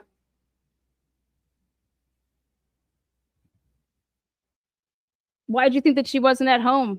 Why are you asking her where she's at 7:53? So at 7:53, you say, where are you? Which would be,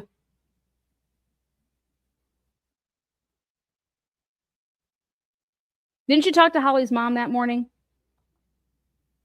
Did you call her or did she call you? Why would Holly's mom call you?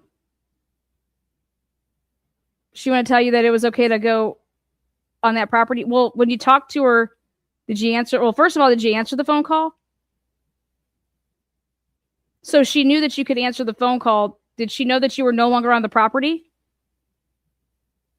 Isn't it? I mean, I don't know. Call me crazy, but if you're duck hunting or turkey hunting, do you have your phone just on you? And like, how are you texting with your gloves on? How are you doing any of that if you're out with a gun and you're running around chasing, I don't know, ducks and turkeys, and you just use your cell phone while you're out there too?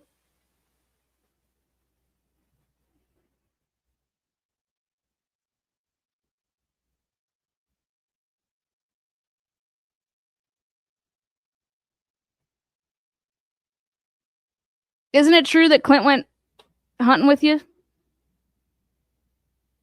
Isn't it true that you guys were dropping him back off that morning? No? Okay.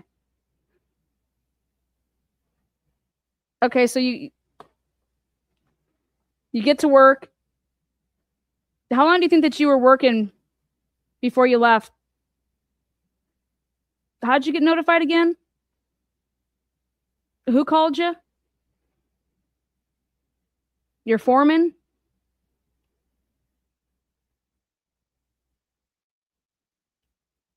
And then on direct examination, you told Jennifer Nichols that you went to your dad's place of employment before you went to the Bobo residence. Isn't that correct? Because you guys drove over there together. Isn't that correct? That's what you testified to on direct examination, right? So let me get this straight. You're with your dad duck hunting, turkey hunting, and then you're driving in the same vehicle, but somehow then you get into your own vehicle to go to work, right? And then you get a phone call from a foreman telling you about Holly. So did you call your dad to say, hey, Dad, this is what's going on? Holly's missing. Oh, son, get on over to the shop. I'm going to drive with you over there. Come pick me up. Or did you just how'd that work? You called him? I mean, how'd your dad find out? From you? Okay, so when you drove over to your dad's where he worked and you guys drove together, did you drive your truck or his truck?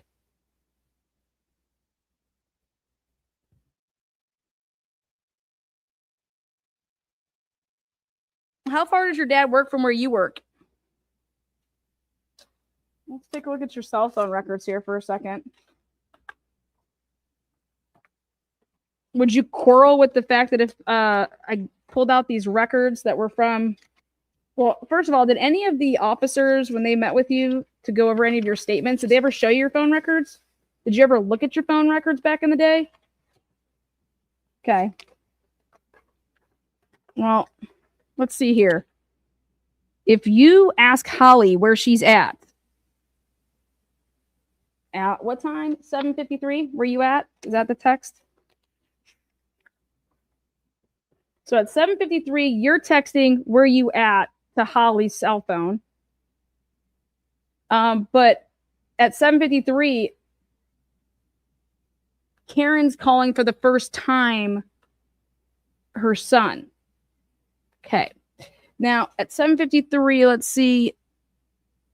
So you must have texted her. Was that before or after you got an incoming call from your family residence at 7:53? Well, you live with your parents, don't you? Is Harold your dad? Is Angela your mom? Okay.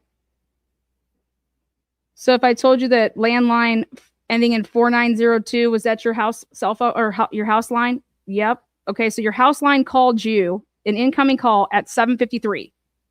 The same minute marker that you texted Holly to say, where you at, right? Okay. So then you call Holly then at 7:54 and 8:07. Then you call, then Clint calls you at 8:16, right?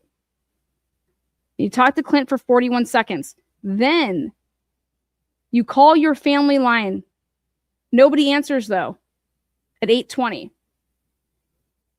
Then you call at 8:21 Amy Pratt. Then you call Clint Bobo at 8:23. When do you call your dad again? Tell him. Okay, 8:23. After you talk to Clint for 3 seconds, then you call your family line again. And you talk to somebody at your house line at 8:23. Now, I thought you said that your dad went to work. I thought you said your dad went to work and that you went to where he worked and you drove over together, right? Well, I don't see, I mean, is the 4902 line, is that not a house line? Is that actually your dad's cell phone number? It's his house line, isn't it? Okay, so you were calling your parents' house. But I thought your dad was at work.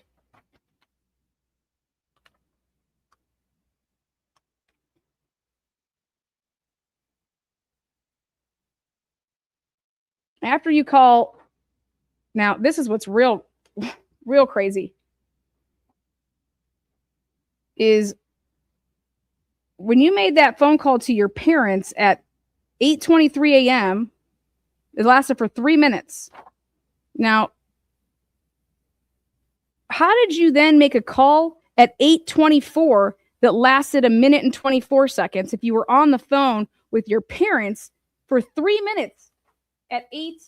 Let me show you.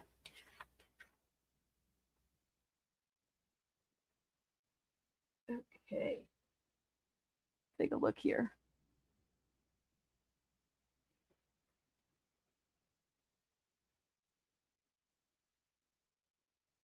Take a look right here. 8:23.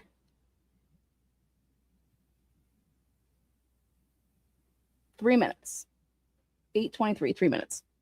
But then at 8:24, you make. Did you do a three-way phone call, sir? Looks like you did, isn't it? So, Drew, who did you call on three-way after you called your parents' line at right here, 8:23? You're on the phone with your parents, whoever's on that opposite end. But while you were making that phone call, you then add in, do you see how it says 8:24. In order for this to pass all the way, it would have to start at 8:26. That's how you can tell this is a merging three-way call here. And who did you call at 8:24 to merge in?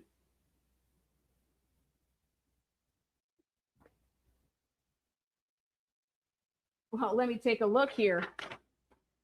8:24.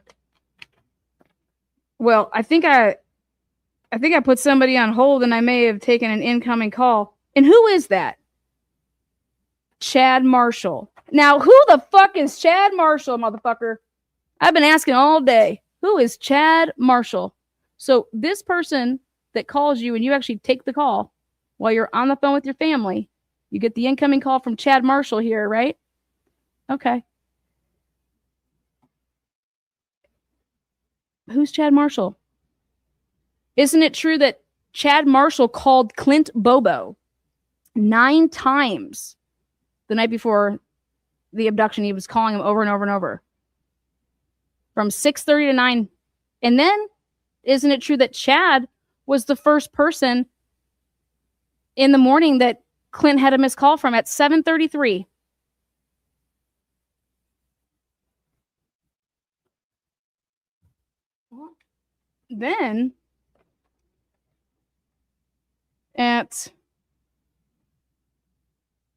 Then your family tried to call you back. And you tried to, call Holly again, didn't you? You make a call to Holly Bobo at 8:26 for 2 seconds.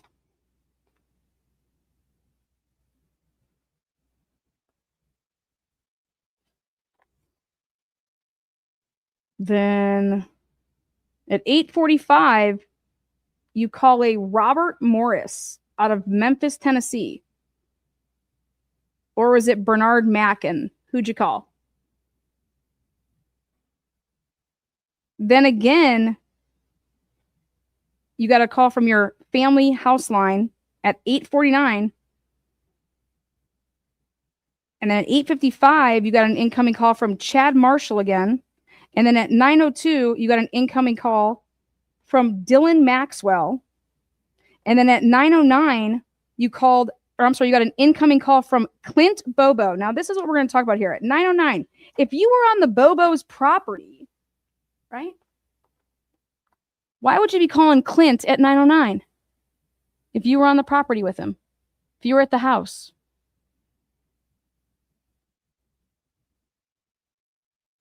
$9:09. 2 minutes and 54 seconds.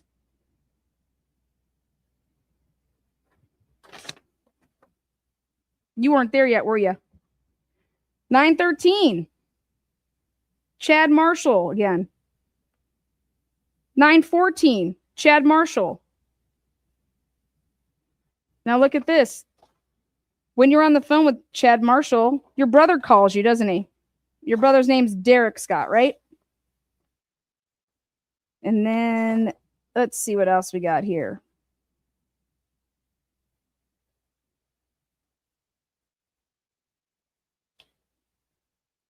So you don't ever call your dad's work. Does he have a cell phone number? You don't call it if he has one, right? So how did you ever get in touch with your dad to head on over to the Bobo residence? If your dad was at work, how'd you do that? You just showed up at his workplace and said, "Hey, Dad, Holly's missing. We got to go. But hey, what? You're going to drive and I'm going to leave my truck here?"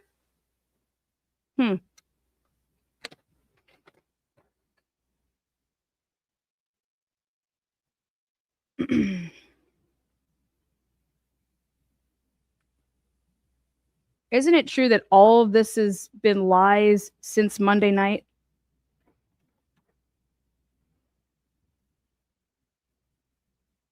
What happened on Monday morning at 4:29 in the morning? Why was Holly Bobo calling you 4 or 5 times between 4:29 a.m. and 5 a.m. on Monday of that week? Are you normally up at 4:29? How come on Tuesday she doesn't call you at 4:29?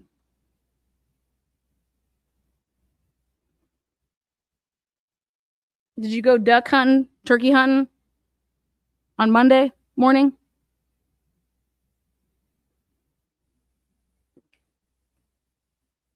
How come Dana doesn't remember seeing you at the well, how about this? If Dana said that he didn't see you before he went to bed at 9:15 on Tuesday night, would he be lying?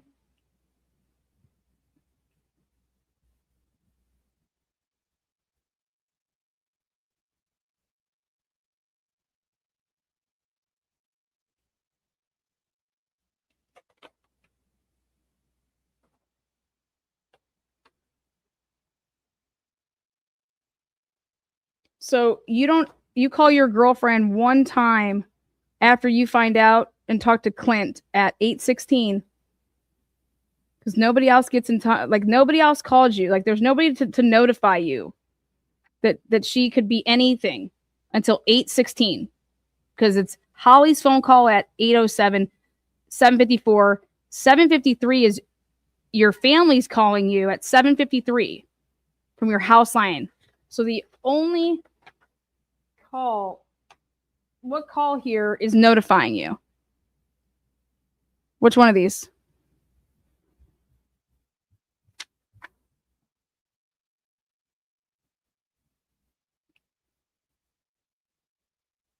Yeah.